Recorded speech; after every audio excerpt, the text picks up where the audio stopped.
सत श्री अकाल जी सारिਆਂ ਨੂੰ ਤੁਹਾਡਾ ਸਾਰਿਆਂ ਦਾ ਆਪਣੇ ਅੱਜ ਦੇ ਇਸ ਆਨਲਾਈਨ ਸੈਸ਼ਨ ਦੇ ਵਿੱਚ ਸਵਾਗਤ ਹੈ। ਸੋ ਆਪਾਂ ਸਪੇਸ ਸਾਇੰਸ ਡਿਸਕਸ ਕਰ ਰਹੇ ਸੀਗੇ ਤਾਂ ਸਪੇਸ ਸਾਇੰਸ ਨੂੰ ਹੀ ਅੱਗੇ ਕੰਟੀਨਿਊ ਕਰਦੇ ਹੋਏ ਲਾਂਚ ਵਹੀਕਲਸ ਆਪਾਂ ਡਿਸਕਸ ਕੀਤੇ ਸੀ ਲਾਸਟ 'ਚ, ਜਿਵੇਂ ਆਪਾਂ PSLV ਤੱਕ ਕਵਰ ਕਰ ਲਿਆ ਸੀ। ਸੋ ਅੱਜ ਜਿਹੜਾ ਆਪਾਂ ਡਿਸਕਸ ਕਰਨਾ ਹੈ GSLV ਤੋਂ ਸ਼ੁਰੂ ਹੋਣਾ, ਅੱਗੇ ਫਰਦਰ ਕੈਰੀ ਔਨ ਦੇਖਾਂਗੇ ਹੋਰ ਅੱਗੇ ਅੱਗੇ ਕੀ ਚੀਜ਼ ਆਉਂਦੀ ਹੈ।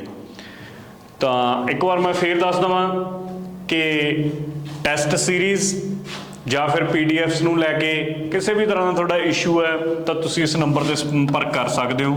ਤੁਹਾਡੇ ਵਿੱਚੋਂ ਕੋਈ ਵੀ PSSSB ਦਾ ਫੁੱਲ ਫਲੈਜ ਬੈਚ ਸਾਡਾ ਲੈਣਾ ਚਾਹੁੰਦਾ, ਜਿਹਦੇ ਵਿੱਚ ਫੁੱਲੀ ਕੰਪਲੀਟਡ ਬੈਚ ਹੈ ਉਹ, ਤੇ ਉਹਦੇ ਲਈ ਵੀ ਤੁਸੀਂ ਇਸੇ ਨੰਬਰ 'ਤੇ ਸੰਪਰਕ ਕਰ ਸਕਦੇ ਹੋ।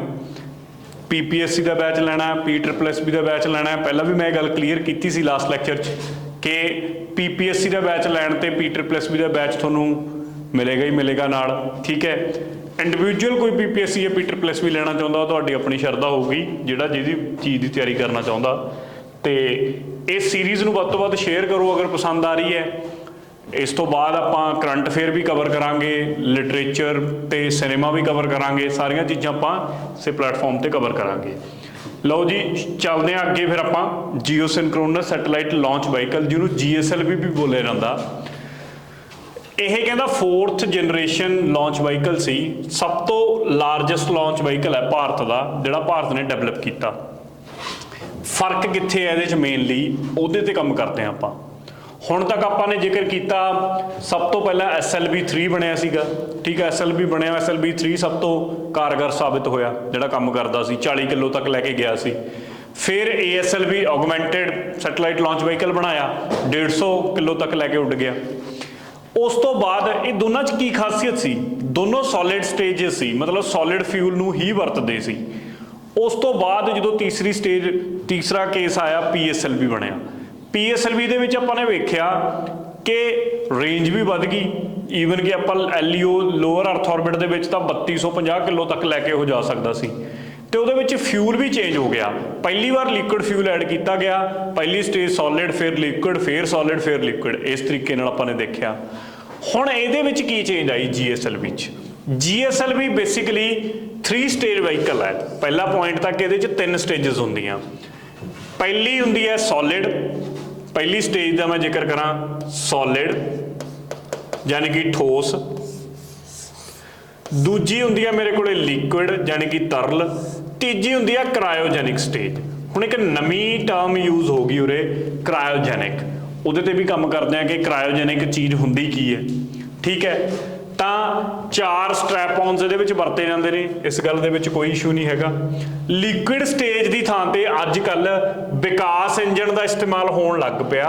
ਜਿਵੇਂ PSLV ਦੇ ਵਿੱਚ ਵੀ ਜਿਹੜੀ ਤੀਜੀ ਸਟੇਜ ਸੀ ਨਾ ਸੋਲਿਡ ਲਿਕੁਇਡ, ਤੀਸਰੀ ਸਟੇਜ ਤੋਂ ਬਾਅਦ ਜਿਵੇਂ ਲਿਕੁਇਡ ਸਟੇਜ ਦੀ ਜਗ੍ਹਾ ਤੇ ਉੱਥੇ ਵੀ ਵਿਕਾਸ ਇੰਜਨ ਦਾ ਇਸਤੇਮਾਲ ਹੋਇਆ ਸੀ। विकास इंजन च की परिवर्तन आया ये तो विकास इंजन मैं पढ़ाऊँगा, उत्थे ही पढ़ाउणा। बस मेन फर्क ये सी कि इन्हें होर ज़्यादा भार चक्कण दे विच मदद की इस इंजन ने भारत के इन्हां लॉन्च व्हीकल्स की।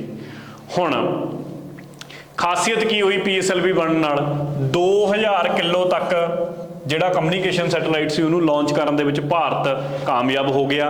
ਈਵਨ ਲੋਅਰ ਅਰਥ ਆਰਬਿਟ ਦੇ ਵਿੱਚ ਤਾਂ 5000 ਕਿਲੋ ਤੱਕ ਵੀ ਲਿਜਾ ਸਕਦੇ ਸੀ, ਜਿਹੜੇ ਸ਼ੁਰੂਆਤੀ ਵਰਜ਼ਨ 1 ਜਾਂ 2 ਬਣਾਏ ਸੀ ਅਸੀਂ ਨੇ GSLV ਤੇ, ਠੀਕ ਹੈ ਜੀ। ਤੇ GTO ਦੇ ਵਿੱਚ 2500 ਕਿਲੋ ਤੱਕ ਲੈ ਕੇ ਜਾਣ ਦੀ ਇਹਨਾਂ 'ਚ क्षमता ਸੀ GSLV ਦੇ ਵਿੱਚ। ਪਹਿਲਾਂ 2200 ਤੱਕ ਅਸੀਂ ਪਹੁੰਚੇ ਸੀ। ਹੁਣ ਦੀਆਂ ਰੀਸੈਂਟ ਕੁਛ ਲਾਂਚਸ ਜਿਵੇਂ GSAT-9 ਸੈਟੇਲਾਈਟ, INSAT 3DR, ठीक है। फिर तुहाडे कोले GSAT-14, ये लेटेस्ट कुछ लॉन्च ने जिहड़े GSLV की मदद नाल कीते गए ने कि GSLV दे विच ये सैटेलाइटां नूं रख के उपर छड्ड के आया गया। क्रायोजेनिक इंजन की गल करते हैं क्योंकि जिहड़ा रौला इत्थे क्रायोजेनिक दा है ना कि तीजी स्टेज क्रायोजेनिक च की कीता गया, जिहदे नाल कि एड्डी दूर तक 4-4000 किलोमीटर या 5000 किलोमीटर तक भी जाना शुरू हो गया, जिहड़ा साडे कोल 2000 किलोमीटर तक दी हाल तक रेंज आई सी। देखो इस स्टेज के उत्ते ना ਤੁਹਾਡੇ ਕੋਲੇ ਲਿਕੁਇਡ ਹਾਈਡਰੋਜਨ ਤੇ ਲਿਕੁਇਡ ਆਕਸੀਜਨ ਵਰਤੀ ਜਾਂਦੀ ਹੈ। ਲਿਕੁਇਡ ਹਾਈਡਰੋਜਨ ਨੂੰ ਤਾਂ ਅਸੀਂ ਫਿਊਲ ਦੇ ਤੌਰ ਤੇ ਵਰਤਦੇ ਹਾਂ, ਤੇ ਇਸ ਫਿਊਲ ਨੂੰ ਮਚਾਉਣ ਵਾਸਤੇ ਜਿਹੜਾ ਆਕਸੀਡਾਈਜ਼ਰ ਹੁੰਦਾ, ਜਿਹਨੂੰ ਅਸੀਂ ਸਾਇੰਸ 'ਚ ਆਕਸੀਡਾਈਜ਼ਰ ਬੋਲ ਦਿੰਦੇ ਹਾਂ, ਉਹ ਆਕਸੀਡਾਈਜ਼ਰ ਲਿਕੁਇਡ ਆਕਸੀਜਨ ਵਰਤੀ ਜਾਂਦੀ ਹੈ। ਦੋਹਾਂ ਨੂੰ 250 ਡਿਗਰੀ ਮਾਈਨਸ ਦਾ -250 ਡਿਗਰੀ, ਇੱਥੇ ਮਾਈਨਸ ਆਉਣਾ ਚਾਹੀਦਾ। ਇੰਨੇ ਲੋ ਟੈਂਪਰੇਚਰ ਤੇ ਜਾ ਕੇ ਕੰਪਰੈਸ ਕਰਿਆ ਜਾਂਦਾ। ਇਹ ਚੀਜ਼ ਨੂੰ ਅਚੀਵ ਕਰਨਾ ਹੀ ਆਪਣੇ ਆਪ ਦੇ ਵਿੱਚ ਇੱਕ ਬਹੁਤ ਵੱਡੀ ਕਲਾ, ਕਿਉਂਕਿ ਕ੍ਰਾਇਓਜੈਨਿਕ ਜੇ ਤੁਸੀਂ ਇੰਨੇ ਲੋ ਟੈਂਪਰੇਚਰ ਤੇ ਇਹਨੂੰ ਮੇਨਟੇਨ ਕਰ ਰਹੇ ਹੋ ਤਾਂ ਇਹਦਾ ਇੰਪੈਕਟ ਦੂਜਿਆਂ ਦੇ ਸਟੇਜਾਂ ਦੇ ਉੱਤੇ ਵੀ ਤਾਂ ਪੈਣਾ ਹੀ ਪੈਣਾ। ਇਸ ਕਰਕੇ ਕ੍ਰਾਇਓਜੈਨਿਕ ਨੂੰ ਸਭ ਤੋਂ ਲਾਸਟ ਸਟੇਜ ਰੱਖਿਆ ਜਾਂਦਾ, ਪਹਿਲੀ ਦੂਜੀ ਸਟੇਜ 'ਚ ਰੱਖਿਆ ਹੀ ਨਹੀਂ ਜਾਂਦਾ। ਉਹ ਤਾਂ ਫਿਊਲ ਆਪਦਾ ਬਰਨ ਹੋ ਕੇ ਟੁੱਟ ਕੇ ਡਿੱਗ ਜਾਣ। ਕ੍ਰਾਇਓਜੈਨਿਕ ਨੇ ਜਦੋਂ ਕੰਮ ਕਰਨਾ ਉਹ ਤਾਂ ਤੀਜੀ ਸਟੇਜ ਦੇ ਵਿੱਚ ਜਾ ਕੇ ਕਰਨਾ ਹੈ। ਦੇਖੋ ਆਹ ਲਿਖਿਆ ਹੋਇਆ ਕਿ ਹਾਈਡਰੋਜਨ ਤੇ ਲਿਕੁਇਡ ਫਾਰਮ ਦੇ ਵਿੱਚ ਆਕਸੀਜਨ ਵਰਤੇ ਜਾਂਦੇ ਨੇ। ਬਹੁਤ ਹੀ ਲੋ ਟੈਂਪਰੇਚਰ ਰੌਕਟ ਦੇ ਵਿੱਚ ਮੇਨਟੇਨ ਕਰਿਆ ਜਾਂਦਾ ਹੈ, ਜਿਹਦੇ ਕਰਕੇ ਇਹ ਆਪਣੇ ਆਪ ਦੇ ਵਿੱਚ ਹੀ ਇੱਕ ਬਹੁਤ ਵੱਡੀ ਅਚੀਵਮੈਂਟ ਸੀ ਭਾਰਤ ਦੀ। ਇਹ ਅਚੀਵਮੈਂਟ ਹੁਣ ਤੱਕ ਜਾਂ ਤਾਂ ਅਮਰੀਕਾ ਨੇ ਜਾਂ ਰਸ਼ੀਆ ਨੇ, ਫਰਾਂਸ ਨੇ, ਜਾਪਾਨ ਨੇ ਤੇ ਚਾਈਨਾ ਨੇ। ਕਿੰਨੇ ਹੋ ਗਏ? 2 4 ਤੇ 1 5। ਭਾਰਤ ਸਾਡੀ 6ਵੀਂ ਨੇਸ਼ਨ ਹੈ ਜਿਹਨੇ ਕ੍ਰਾਇਓਜੈਨਿਕ ਟੈਕਨੋਲੋਜੀ ਦੇ ਵਿੱਚ ਮਹਾਰਤ ਹਾਸਲ ਕੀਤੀ ਹੈ। ਨਹੀਂ ਤਾਂ ਕ੍ਰਾਇਓਜੈਨਿਕ ਟੈਕਨੋਲੋਜੀ ਹਾਲੇ ਲੋਕਾਂ ਨੂੰ ਆਈ ਨਹੀਂ, ਲੋਕਾਂ ਕੋਲੇ ਜਿਹੜੀਆਂ ਬਹੁਤੀਆਂ ਏਜੰਸੀਜ਼ ਨੇ। ਕ੍ਰਾਇਓਜੈਨਿਕ ਅਪਰ ਸਟੇਜ ਦੇ ਵਿੱਚ ਵਰਤਿਆ ਜਾਂਦਾ, ਜਿਹਨੂੰ ਅਸੀਂ C5 ਬੋਲ ਦਿੰਦੇ ਹਾਂ। ਇਹਦੇ ਨਾਲ ਪਾਵਰਡ ਹੈ, ਕ੍ਰਾਇਓਜੈਨਿਕ ਇੰਜਨ ਯੂਜ਼ ਹੁੰਦਾ ਹੈ। ਤਾਂ ਮੇਨਲੀ ਤੁਹਾਨੂੰ ਇੱਕ ਗੱਲ ਸਮਝ ਲੱਗ ਗਈ ਕਿ GSLV ਜਿਹੜਾ ਵੀ ਹੁਣ ਅਸੀਂ ਯੂਜ਼ ਕਰਾਂਗੇ ਉਹਦੇ ਵਿੱਚ ਜਿਹੜੀ ਤੀਜੀ ਸਟੇਜ ਹੋਊਗੀ ਉਹ ਕ੍ਰਾਇਓਜੈਨਿਕ ਸਟੇਜ ਹੋਊਗੀ। ਲਿਕੁਇਡ ਆਕਸੀਜਨ ਤੇ ਲਿਕੁਇਡ ਹਾਈਡਰੋਜਨ ਨੂੰ ਅਸੀਂ ਯੂਜ਼ ਕਰਦੇ ਹਾਂ। Liquid hydrogen as a fuel use ਹੁੰਦਾ ਤੇ ਆਕਸੀਜਨ ਐਜ਼ ਅ ਕੀ ਯੂਜ਼ ਹੁੰਦੀ ਹੈ ਸਾਡੇ ਕੋਲ? ਆਕਸੀਡਾਈਜ਼ਰ। ਬਹੁਤੇ ਵਾਰੀ ਤਾਂ ਇਹ ਹੁੰਦਾ ਕਿ ਉਹ ਆਕਸੀਜਨ ਬਾਹਰੋਂ ਹੀ ਲੈ ਲੈਂਦਾ ਐਨਵਾਇਰਨਮੈਂਟ ਦੇ ਵਿੱਚੋਂ। ਅਸੀਂ ਕੁਝ ਅੱਗੇ ਗੱਲ ਕਰਾਂਗੇ ਕਿ ਉਹਨੂੰ ਨਾਲ ਵੀ ਲਿਜਾਣ ਦੀ ਲੋੜ ਨਹੀਂ ਪੈਂਦੀ। ਆਕਸੀਜਨ ਦਾ ਸਿਲੰਡਰ ਬਾਹਰੋਂ ਆਕਸੀਜਨ ਚੱਕੀ ਜਾਂਦਾ ਹੈ ਤੇ ਉਹੀ ਆਕਸੀਜਨ ਨੂੰ ਵਰਤ ਕੇ ਆਕਸੀਡਾਈਜ਼ ਕਰਾਈ ਜਾਂਦਾ ਜਿਹੜਾ ਤੁਹਾਡਾ ਹਾਈਡਰੋਜਨ ਹੈ ਉਸ ਨੂੰ। ਲਓ ਜੀ, GSLV ਦਾ ਸਭ ਤੋਂ ਇੰਪੋਰਟੈਂਟ ਸਾਡੇ ਕੋਲੇ ਜਿਹੜਾ ਲਾਂਚ ਵਹੀਕਲ ਹੈ ਉਹ ਹੈਗਾ GSLV Mark 3। GSLV Mark 3 ਵੀ 3 ਸਟੇਜ ਹੀ ਹੈ, ਉਹੀ ਕ੍ਰਾਇਓਜੈਨਿਕ ਤੀਜੀ ਸਟੇਜ ਦੇ ਤੌਰ ਤੇ ਵਰਤਿਆ ਜਾਂਦਾ ਹੈ। ਪਰ ਇਹਦੇ 'ਚ ਖਾਸੀਅਤ ਇਹ ਹੋ ਗਈ ਕਿ ਇਹਦੇ 'ਚ ਇੰਨੀ ਮਹਾਰਤ ਹੋ ਗਈ ਇੰਡੀਆ ਕੋਲੇ ਕਿ ਹੁਣ GTO ਤੱਕ ਵੀ ਅਸੀਂ ਜੀਓਸਿਨਕ੍ਰੋਨਸ ਟਰਾਂਸਫਰ ਆਰਬਿਟ ਤੱਕ ਵੀ 4000 ਕਿਲੋ ਤੱਕ ਅਸੀਂ ਉੱਪਰ ਲਿਜਾ ਸਕਦੇ ਹਾਂ। ਤੇ ਜੇ ਲੋਅਰ ਅਰਥ ਆਰਬਿਟ ਦੇ ਵਿੱਚ ਕਿਸੇ ਚੀਜ਼ ਨੂੰ ਛੱਡਣਾ ਹੋਵੇ 2000 ਕਿਲੋਮੀਟਰ ਦੀ ਰੇਂਜ 'ਚ, ਉੱਥੇ ਤਾਂ ਅਸੀਂ 10000 ਕਿਲੋ ਤੱਕ ਵੀ 10 ਟਨ ਨੂੰ ਵੀ ਲੈ ਕੇ ਉੱਪਰ ਛੱਡ ਕੇ ਆ ਸਕਦੇ ਹਾਂ। ਤਾਂ ਇਹ ਇੰਨਾ ਕੁ ਤਾਕਤਵਰ ਸਾਡੇ ਕੋਲੇ ਸੀ। ਮਤਲਬ ਜਿਹੜੀ ਇਸ ਤੋਂ ਪਿੱਛੇ GSLV ਦਾ Mark 2 ਬਣਾਇਆ ਸੀ ਉਹਦੇ ਨਾਲ ਕਿਤੇ ਡਬਲ ਕੈਪੈਸਿਟੀ ਸੀ, ਉਹਦੀ ਕੈਪੇਬਿਲਿਟੀ ਹੈ ਉੱਪਰ ਲੈ ਕੇ ਜਾਣ ਦੀ ਚੀਜ਼ ਨੂੰ। 4000 ਕਿਲੋ ਤੱਕ ਅਸੀਂ GTO 'ਚ ਲਿਜਾ ਸਕਦੇ ਹਾਂ। ਇੰਪੋਰਟੈਂਟ ਪੁਆਇੰਟ ਹੈ, ਨੋਟ ਕਰ ਲਿਓ ਕਿ ਮੈਕਸਿਮਮ क्षमता ਇਹਦੀ ਜੀਓਸਿਨਕ੍ਰੋਨਸ ਸੈਟੇਲਾਈਟ ਦੇ ਵਿੱਚ ਜਾਂ ਆਰਬਿਟ ਦੇ ਵਿੱਚ ਲਿਜਾਣ ਦੀ ਕਿੰਨੀ ਹੈ? 4000 ਕਿਲੋ ਤੱਕ ਦੀ ਹੈ। ਠੀਕ ਹੈ। ਜਿੰਨੇ ਵੀ ਫੇਮਸ ਲਾਂਚਰ ਜਿਵੇਂ ਚੰਦਰਯਾਨ 2 ਹੈ ਇਹਦੇ 'ਚ ਵੀ GSLV ਦਾ ਯੂਜ਼ ਕੀਤਾ ਜਾਊਗਾ। ਦੂਜਾ ਲੂਨਰ ਮਿਸ਼ਨ GSLV Mark 3 ਦਾ ਯੂਜ਼ ਹੋਇਆ। ਠੀਕ ਹੈ। ਤਾਂ ਇਹ ਸਾਰੇ ਜਿਹੜੇ ਹੈਗੇ ਨੇ ਮਤਲਬ ਇਹਨਾਂ ਦੇ ਵਿੱਚ GSLV Mark 3 ਦਾ ਹੀ ਯੂਜ਼ ਹੋਇਆ ਹੈਗਾ। ਤੇ ਫਰਦਰ ਹੁਣ ਜਿਹੜੀ ਅਸੀਂ ਇੱਕ ਤੁਹਾਨੂੰ ਪਤਾ ਹੋਊਗਾ ਕਿ ਬੰਦਿਆਂ ਨੂੰ ਹਿਊਮਨਸ ਨੂੰ ਉੱਪਰ ਭੇਜਣਾਗਾ, ਉਹ ਜਿਹੜਾ ਸਾਡਾ ਪ੍ਰੋਗਰਾਮ ਚੱਲ ਰਿਹਾ ਗਗਨਯਾਨ ਦੇ ਥਰੂ, ਉਹਦੇ ਵਿੱਚ ਵੀ GSLV ਦਾ ਹੀ ਯੂਜ਼ ਹੋਣਾ। GSLV Mark 3 ਨੂੰ ਹੀ ਯੂਜ਼ ਕਰਨਾ ਅਸੀਂ ਨੇ। ਤਾਂ ਇਹ ਸਾਡਾ ਸਭ ਤੋਂ ਹੁਣ ਤੱਕ ਦਾ ਇੰਪੋਰਟੈਂਟ, ਜਿਹਨੂੰ ਬਾਹੂਬਲੀ ਕਿਹਾ ਜਾਂਦਾ ਕਿ ਇਹ ਇੱਕ ਬਾਹੂਬਲੀ ਹੈ, ਸਾਡਾ ਸਭ ਤੋਂ ਤਾਕਤਵਰ ਲਾਂਚਰ ਹੈ ਜਿਹੜਾ ਭਾਰਤ ਨੇ ਹੁਣ ਤੱਕ ਦਾ ਬਣਾਇਆ Mark 3। ਭਾਰਤ ਫਿਰ ਇੱਕ RLV-TD ਤੇ ਵੀ ਕੰਮ ਕਰ ਰਿਹਾ ਹੈ, ਜਿਹਨੂੰ ਅਸੀਂ ਬੋਲਦੇ ਹਾਂ ਰੀਯੂਜ਼ੇਬਲ ਲਾਂਚ ਵਹੀਕਲ ਟੈਕਨੋਲੋਜੀ ਡੈਮੋਨਸਟ੍ਰੇਟਰ। ਹੁਣ ਕੀ ਹੈ ਕਿ ਜਿਹੜਾ ਵੀ ਅਸੀਂ ਜਿਵੇਂ GSLV ਬਣਾਇਆ, GSLV ਇੱਕ ਸੈਟੇਲਾਈਟ ਨੂੰ ਉੱਪਰ ਲੈ ਕੇ ਗਿਆ 36000 ਕਿਲੋਮੀਟਰ ਤੱਕ, ਤਾਂ ਉਹ ਵਾਪਸ ਨਹੀਂ ਆਉਂਦਾ। GSLV ਬਣਾਉਣ ਤੇ ਕਿੰਨਾ ਖਰਚਾ ਹੁੰਦਾ ਉਹ ਵੀ ਨਾਲ ਹੀ ਉੱਥੇ ਖਤਮ ਹੋ ਜਾਂਦਾ ਉੱਪਰ। ਤਾਂ ਉਹਦੇ ਨਾਲ ਸਾਡਾ ਖਰਚਾ ਬਹੁਤ ਜ਼ਿਆਦਾ ਵੱਧਦਾ। ਇਸ ਖਰਚੇ ਨੂੰ ਘਟਾਉਣ ਲਈ ਇੱਕ ਟੈਕਨੋਲੋਜੀ ਦੇ ਕੰਮ ਹੋ ਰਿਹਾ ਹੈ ਕਿ ਲਾਂਚ ਵਹੀਕਲ ਉੱਪਰ ਜਾਵੇ, ਛੱਡ ਕੇ ਉਹਨੂੰ ਉਹਦੇ ਆਰਬਿਟ ਦੇ ਵਿੱਚ ਸੈਟੇਲਾਈਟ ਨੂੰ ਆਪ ਵਾਪਸ ਥੱਲੇ ਧਰਤੀ ਤੇ ਆ ਜਾਏ ਤਾਂ ਕਿ ਅਸੀਂ ਉਹਨੂੰ ਦੁਬਾਰਾ ਰੀਯੂਜ਼ ਕਰ ਸਕੀਏ। ਤਾਂ ਉਹਦੇ ਲਈ ਇਹ ਰੀਯੂਜ਼ੇਬਲ ਜਿਹੜੇ ਸਾਡੇ ਕੋਲੇ ਟੈਕਨੋਲੋਜੀ ਡੈਮੋਨਸਟ੍ਰੇਟਰ ਹਲੇ ਤਾਂ ਬਹੁਤ ਲੋ ਲੈਵਲ ਤੇ ਹੈ, ਮਤਲਬ ਹਲੇ ਇਨੀਸ਼ੀਅਲ ਲੈਵਲ ਤੇ ਕਹਿ ਸਕਦੇ ਹੋ ਤੁਸੀਂ। ਅਜੇ ਇਹਦੇ ਤੇ ਰਿਸਰਚ ਚੱਲ ਰਹੀ ਹੈ। ਜਿਵੇਂ ਕਿ ਐਲਨ ਮਾਸਕ ਜਿਹੜਾ ਆਪਣੇ ਕੋਲੇ ਹੈਗਾ, ਉਹਨੇ ਤਾਂ ਇਹ ਚੀਜ਼ ਅਚੀਵ ਵੀ ਕਰ ਲਈ SpaceX ਦੇ ਥਰੂ। ਐਲਨ ਮਸਕ ਨੇ SpaceX ਦਾ ਐਲਨ ਮਸਕ ਜਿਹੜਾ ਹੈਗਾ, ਤਾਂ ਉਹਦਾ ਇਹ ਟੈਕਨੋਲੋਜੀ, ਉਹਦਾ ਇੱਕ ਰਾਕਟ ਯਾਨੀ ਕਿ ਉੱਪਰੋਂ ਵਾਪਸ ਥੱਲੇ ਪ੍ਰੋਪਰਲੀ ਲੈਂਡ ਕਰ ਗਿਆ। ਨਾਸਾ ਕੋਲ ਇਹ ਟੈਕਨੋਲੋਜੀ ਆਲਰੇਡੀ ਹੈਗੀ ਹੈ।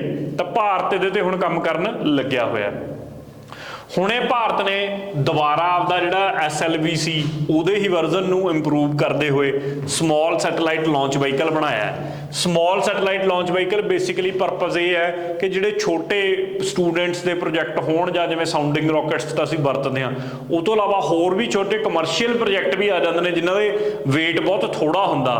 ਹੁਣ ਉਸ weight ਨੂੰ ਮਤਲਬ 500 ਕਿਲੋ ਦੀ ਰੇਂਜ ਦੇ ਵਿੱਚ ਹੁੰਦੇ ਨੇ, ਉਹਦੇ ਲਈ PSLV ਵਰਤਣਾ ਇੱਕ ਕੋਈ ਬਹੁਤੀ ਸਹੀ ਉਹ ਨਹੀਂ ਹੈਗੀ, ਕਿਉਂਕਿ PSLV ਤਾਂ 2000 ਕਿਲੋ 2200 ਕਿਲੋ ਤੱਕ ਉੱਥੇ ਤੱਕ ਕੰਮ ਆਉਂਦਾ ਹੈ।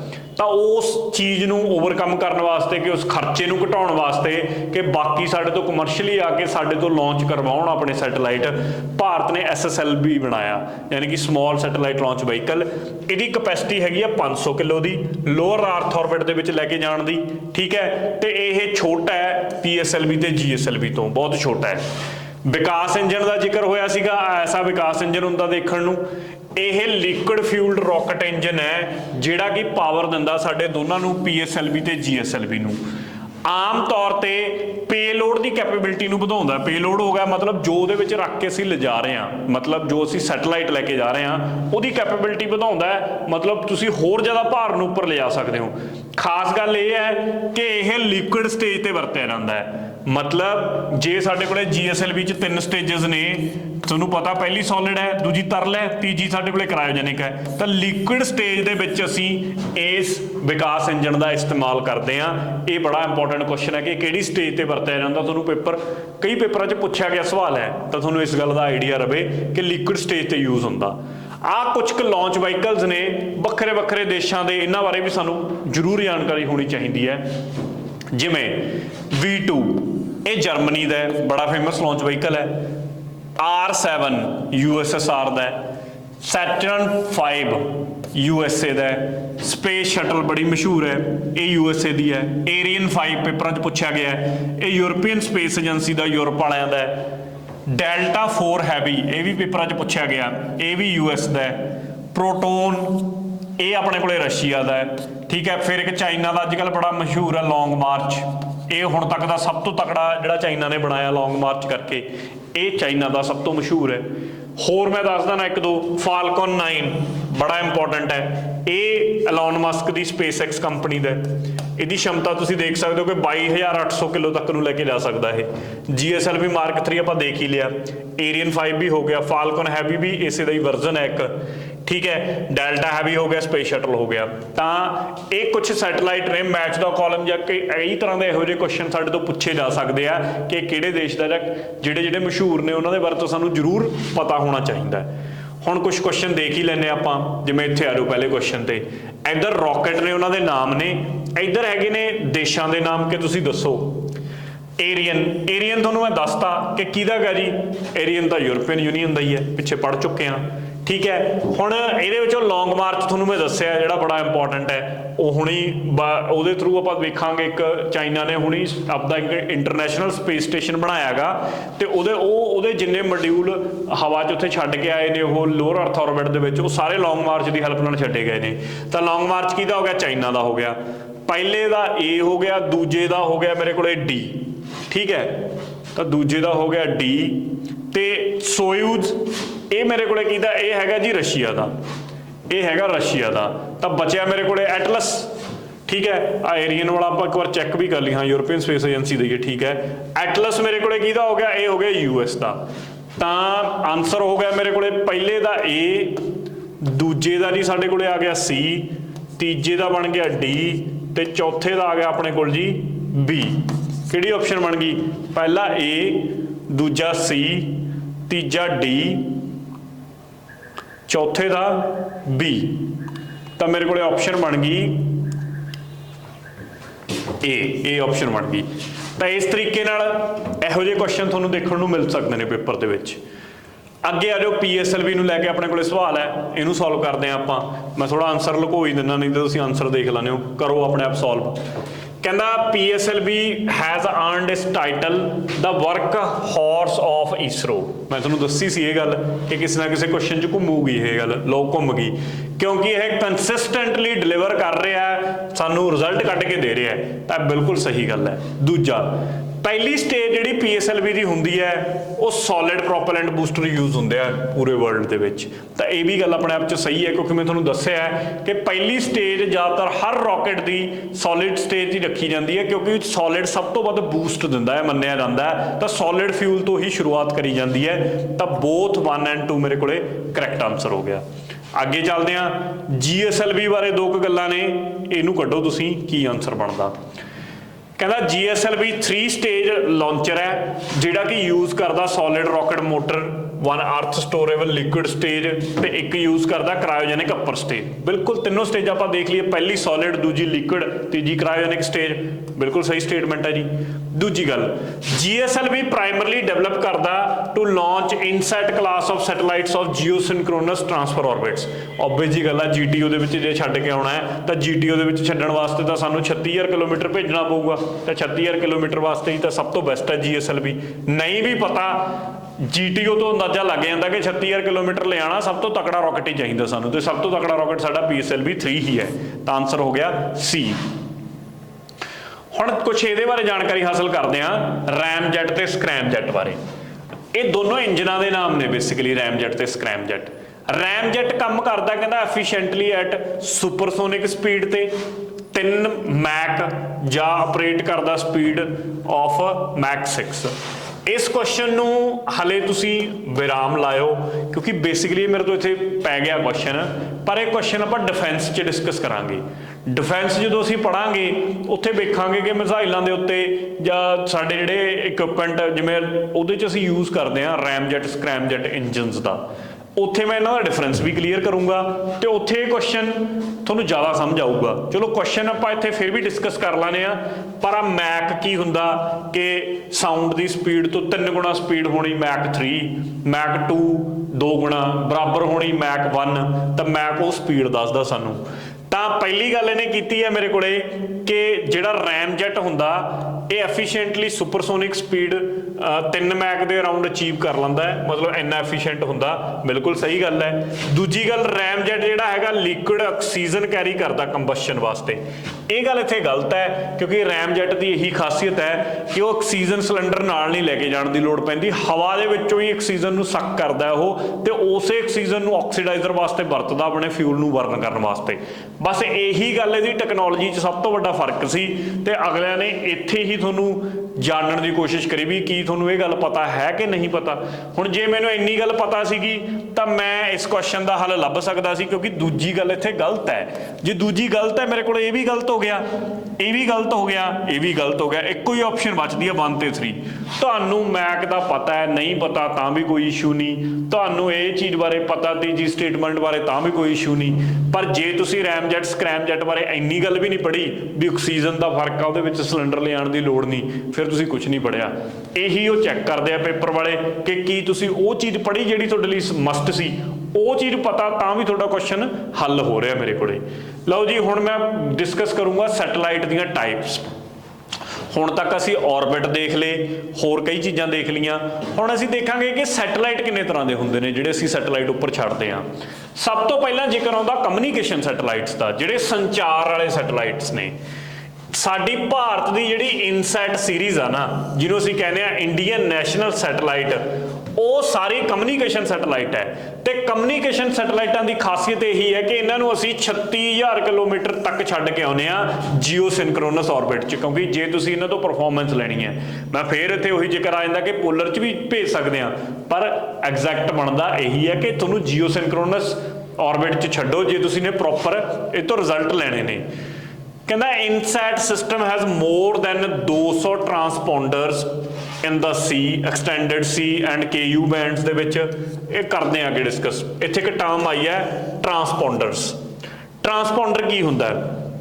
देखो यार, मैं इत्थे मेरा एंटीना, आ कोई एंटीना है सपोज,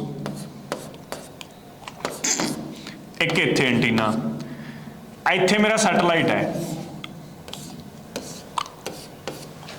ठीक है।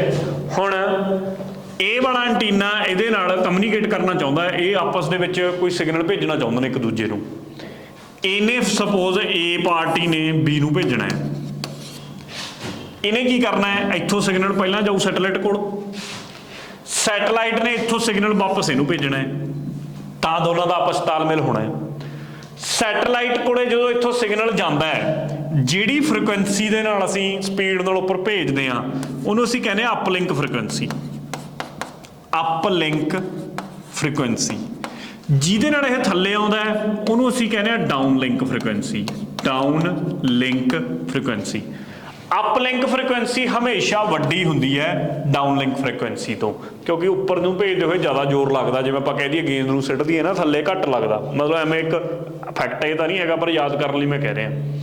ਹੁਣ ਜਦੋਂ ਸਿਗਨਲ ਐਡੀ ਦੂਰ ਟਰੈਵਲ ਕਰਕੇ ਗਿਆ, ਇੱਥੋਂ ਇਹਨੇ ਜੋ ਮੈਸੇਜ ਭੇਜਿਆ, ਉਹ ਮੈਸੇਜ ਤਾਂ ਰਾਹ ਦੇ ਵਿੱਚ ਕਿੰਨੀਆਂ ਚੀਜ਼ਾਂ ਜੋ ਹੁੰਦਾ ਗਿਆ, ਤਾਂ ਮੈਸੇਜ ਤਾਂ ਖਰਾਬ ਬਹੁਤ ਹੋ ਗਿਆ, ਉਹਦੇ ਵਿੱਚ ਤਾਂ ਨੋਇਸ ਬਹੁਤ ਜੁੜ ਗਈ, ਉਹਦੇ ਵਿੱਚ ਤਾਂ ਇੰਟਰਫੇਰੈਂਸ ਬਹੁਤ ਚੀਜ਼ਾਂ ਦੀ ਹੋ ਗਈ। ਫਿਰ ਇੱਥੇ ਸਿਗਨਲ ਨੂੰ ਤੁਹਾਨੂੰ ਦੁਬਾਰਾ ਬੂਸਟ ਕਰਨਾ ਪਊਗਾ, ਦੁਬਾਰਾ ਉਹਦੀ ਸਟਰੈਂਥ ਨੂੰ ਇੰਪਰੂਵ ਕਰਨਾ ਪਊਗਾ, ਤਾਂ ਕਿ ਉਹ ਜਦੋਂ ਇੱਥੇ ਤੱਕ ਪਹੁੰਚੇ ਉਹਨੂੰ ਸਹੀ ਤਰ੍ਹਾਂ ਨਾਲ ਮੈਸੇਜ ਤਾਂ ਪਹੁੰਚ ਜੇ। ਜਿਵੇਂ ਤੁਸੀਂ ਫੋਨ ਤੇ ਇੰਟਰਨੈਟ ਦੀ ਗੱਲ ਕਰ ਰਹੇ ਹੋ, ਹੁਣ ਜੇ ਇੱਥੋਂ ਬੋਲ ਰਹੇ ਹੋ ਉਰੇ ਸੁਣੂਗਾ ਤਾਂ ਹੀ, ਜੇ ਇੱਥੇ ਉਹਨੂੰ ਵਿੱਚ ਕਿਤੇ ਐਂਪਲੀਫਾਈ ਕਰੋਗੇ। ਇੱਥੇ ਚਾਹੇ ਐਂਪਲੀਫਾਈ ਕਹਿ ਲਓ, ਚਾਹੇ ਇੱਕ ਡਿਵਾਈਸ ਲੱਗਿਆ ਹੁੰਦਾ ਔਰ ਉਹਨੂੰ ਅਸੀਂ ਬੋਲਦੇ ਹਾਂ ਰਿਪੀਟਰ। ਉਹ ਰਿਪੀਟਰ ਟਰਾਂਸਪੌਂਡਰ, ਇੱਥੇ ਜਿਹੜਾ ਟਰਾਂਸਪੌਂਡਰ ਹੁੰਦਾ ਨਾ, ਇਹਦੇ ਵਿੱਚ ਇੱਕ ਡਿਵਾਈਸ ਹੁੰਦਾ ਟਰਾਂਸਪੌਂਡਰ, ਜਿਹਦਾ ਮੈਂ ਇੱਥੇ ਜ਼ਿਕਰ ਲਿਆ। ਇਹ ਟਰਾਂਸਪੌਂਡਰ ਦੇ ਅੰਦਰ ਇੱਕ ਰਿਪੀਟਰ ਲੱਗਿਆ ਹੁੰਦਾ, ਜਿਹੜਾ ਕਿ ਇਸ ਸਿਗਨਲ ਨੂੰ ਦੁਬਾਰਾ ਜਨਰੇਟ ਕਰਕੇ ਵਧੀਆ ਉਹਦੀ ਕੁਆਲਿਟੀ ਕਰਕੇ ਇੱਥੇ ਭੇਜਦਾ ਹੈ। ਆਹੀ ਕੰਮ ਹੁੰਦਾ ਟਰਾਂਸਪੌਂਡਰਾਂ ਦਾ, ਤੇ ਟਰਾਂਸਪੌਂਡਰ ਹਮੇਸ਼ਾ ਸੈਟਲਾਈਟ ਦੇ ਵਿੱਚ ਲੱਗੇ ਹੁੰਦੇ ਨੇ, ਕਿਉਂਕਿ ਇਹਨਾਂ ਦਾ ਟਾਸਕ ਉੱਥੇ ਰਹਿਣਾ ਹੀ ਰਹਿਣਾ।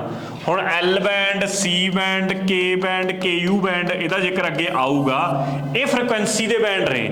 ਮਤਲਬ ਤੁਸੀਂ ਕਿਹੜੀ ਐਪਲੀਕੇਸ਼ਨ ਵਾਸਤੇ ਤੁਸੀਂ ਨੇ ਕਿਸੇ ਚੀਜ਼ ਨੂੰ, ਐਂਟੀਨੇ ਨੂੰ ਵਰਤਣਾ ਹੈ, ਉਹ ਐਂਟੀਨਾ ਉਸ ਹਿਸਾਬ ਨਾਲ ਉਸ ਫ੍ਰੀਕੁਐਂਸੀ ਤੇ ਕੰਮ ਕਰੂਗਾ। ਜਿਵੇਂ ਮੈਂ ਮੋਬਾਈਲ ਦੇ ਵਿੱਚ ਮੇਰੇ ਐਂਟੀਨਾ ਹੁੰਦਾ ਇੱਕ, ਤਾਂ ਹੀ ਦਾ ਟਾਵਰਾਂ ਤੋਂ ਸਿਗਨਲ ਅਸੀਂ ਲੈ ਪਾਉਂਦੇ ਆ, ਉਹ ਇੱਕ ਫ੍ਰੀਕੁਐਂਸੀ ਤੇ ਕੰਮ ਕਰਦਾ ਹੈ। ਐਵੇਂ ਹੀ ਕਿਸੇ ਹੋਰ ਥਾਂ ਤੇ ਕੋਈ ਐਂਟੀਨਾ ਯੂਜ਼ ਹੋਇਆ ਹੋ ਸਕਦਾ, ਉਹ ਕਿਸੇ ਹੋਰ ਫ੍ਰੀਕੁਐਂਸੀ ਤੇ ਕੰਮ ਕਰਦਾ ਹੈ। ਉਹ ਜਿਹੜੀ ਫ੍ਰੀਕੁਐਂਸੀ ਦੀ ਰੇਂਜ ਹੈ, ਉਹ ਰੇਂਜਾਂ ਨੂੰ ਵੱਖਰੇ ਵੱਖਰੇ ਨਾਮ ਦਿੱਤੇ ਹੋਏ ਨੇ, ਐਲ ਬੈਂਡ, ਸੀ ਬੈਂਡ, ਕੇ ਬੈਂਡ। ਅੱਗੇ ਉਹ ਰੇਂਜ ਮੈਂ ਤੁਹਾਨੂੰ ਦਿਖਾਉਣਾ ਕਿ ਕਿੰਨੀ ਕਿੰਨੀ ਰੇਂਜ ਹੁੰਦੀ ਹੈ ਇਹਨਾਂ ਬੈਂਡਸ ਦੀ। ਲਓ ਜੀ, ਹੁਣ ਰੀਸੈਂਟ ਲਾਂਚਸ ਦੀ ਗੱਲ ਕਰ ਲਈਏ। ਆ ਰਹੇ ਦੇਖੋ, ਜਿਵੇਂ ਐਲ ਬੈਂਡ 1 ਤੋਂ ਲੈ ਕੇ 5 ਗੀਗਾਹਰਟਜ਼ ਤੱਕ ਹੈ, ਸੀ ਬੈਂਡ ਤੁਹਾਡਾ 5 ਤੋਂ 10 ਹੈ, ਐਕਸ 10 ਤੋਂ 15 ਗੀਗਾਹਰਟਜ਼, ਫਿਰ KU ਬੈਂਡ, ਫਿਰ KA ਬੈਂਡ, K ਬੈਂਡ, ਫਿਰ K ਬੈਂਡ। ਮਤਲਬ ਤੁਹਾਨੂੰ ਨਾ ਬੇਸਿਕਲੀ ਕੁਐਸਚਨ ਇਹ ਬਣਦਾ ਹੁੰਦਾ ਕਿ ਦੇਖੋ, KA ਬੈਂਡ ਸਭ ਤੋਂ ਵੱਡਾ ਬੈਂਡ ਆ, ਫ੍ਰੀਕੁਐਂਸੀ 'ਚ ਸਭ ਤੋਂ ਹਾਈਐਸਟ ਫ੍ਰੀਕੁਐਂਸੀ ਹੈ। ਫਿਰ K ਦੀ ਆ ਜਾਂਦੀ ਹੈ, ਫਿਰ ਮੇਰੇ ਕੋਲੇ KU ਬੈਂਡ ਦੀ ਆਉਂਦੀ ਹੈ, ਫਿਰ ਮੇਰੇ ਕੋਲੇ X ਬੈਂਡ ਦੀ ਆਉਂਦੀ ਹੈ, ਫਿਰ ਮੇਰੇ ਕੋਲੇ ਆਉਂਦੀ ਹੈ C ਦੀ, ਫਿਰ S, ਫਿਰ L। ਆਹ ਸੀਕੁਐਂਸ ਯਾਦ ਕਰ ਲਿਓ, ਪੇਪਰ 'ਚ ਕਈ ਵਾਰ ਪੁੱਛੀ ਜਾਂਦੀ ਹੈ ਸਾਇੰਸ ਦੇ ਐਂਗਲ ਤੋਂ, ਇਹ ਚੀਜ਼ ਪੁੱਛ ਲੈਂਦੇ ਨੇ। K ਸਭ ਤੋਂ ਹਾਈਐਸਟ ਬੈਂਡ ਹੈ, ਤੇ L ਸਭ ਤੋਂ ਛੋਟਾ ਬੈਂਡ ਹੈ, ਫਿਰ S, ਫਿਰ C। ਹੁਣ GSAT-3 ਇਹ ਰੀਸੈਂਟ ਲਾਂਚ ਹੈ, ਯਾਨੀ ਕਿ ਕਮਿਊਨੀਕੇਸ਼ਨ ਸੈਟਲਾਈਟ ਹੈ। ਤੁਹਾਨੂੰ ਪੁੱਛਿਆ ਜਾ ਸਕਦਾ ਕਿ GSAT ਜਿਹੜਾ 30 ਹੈ ਉਹ ਇੱਕ ਕਮਿਊਨੀਕੇਸ਼ਨ ਸੈਟਲਾਈਟ ਹੈ ਜਾਂ ਅਰਥ ਆਬਜ਼ਰਵੇਸ਼ਨ ਸੈਟਲਾਈਟ ਹੈ ਜਾਂ ਕਿਹੜੇ ਤਰ੍ਹਾਂ ਦਾ ਸੈਟਲਾਈਟ ਹੈ।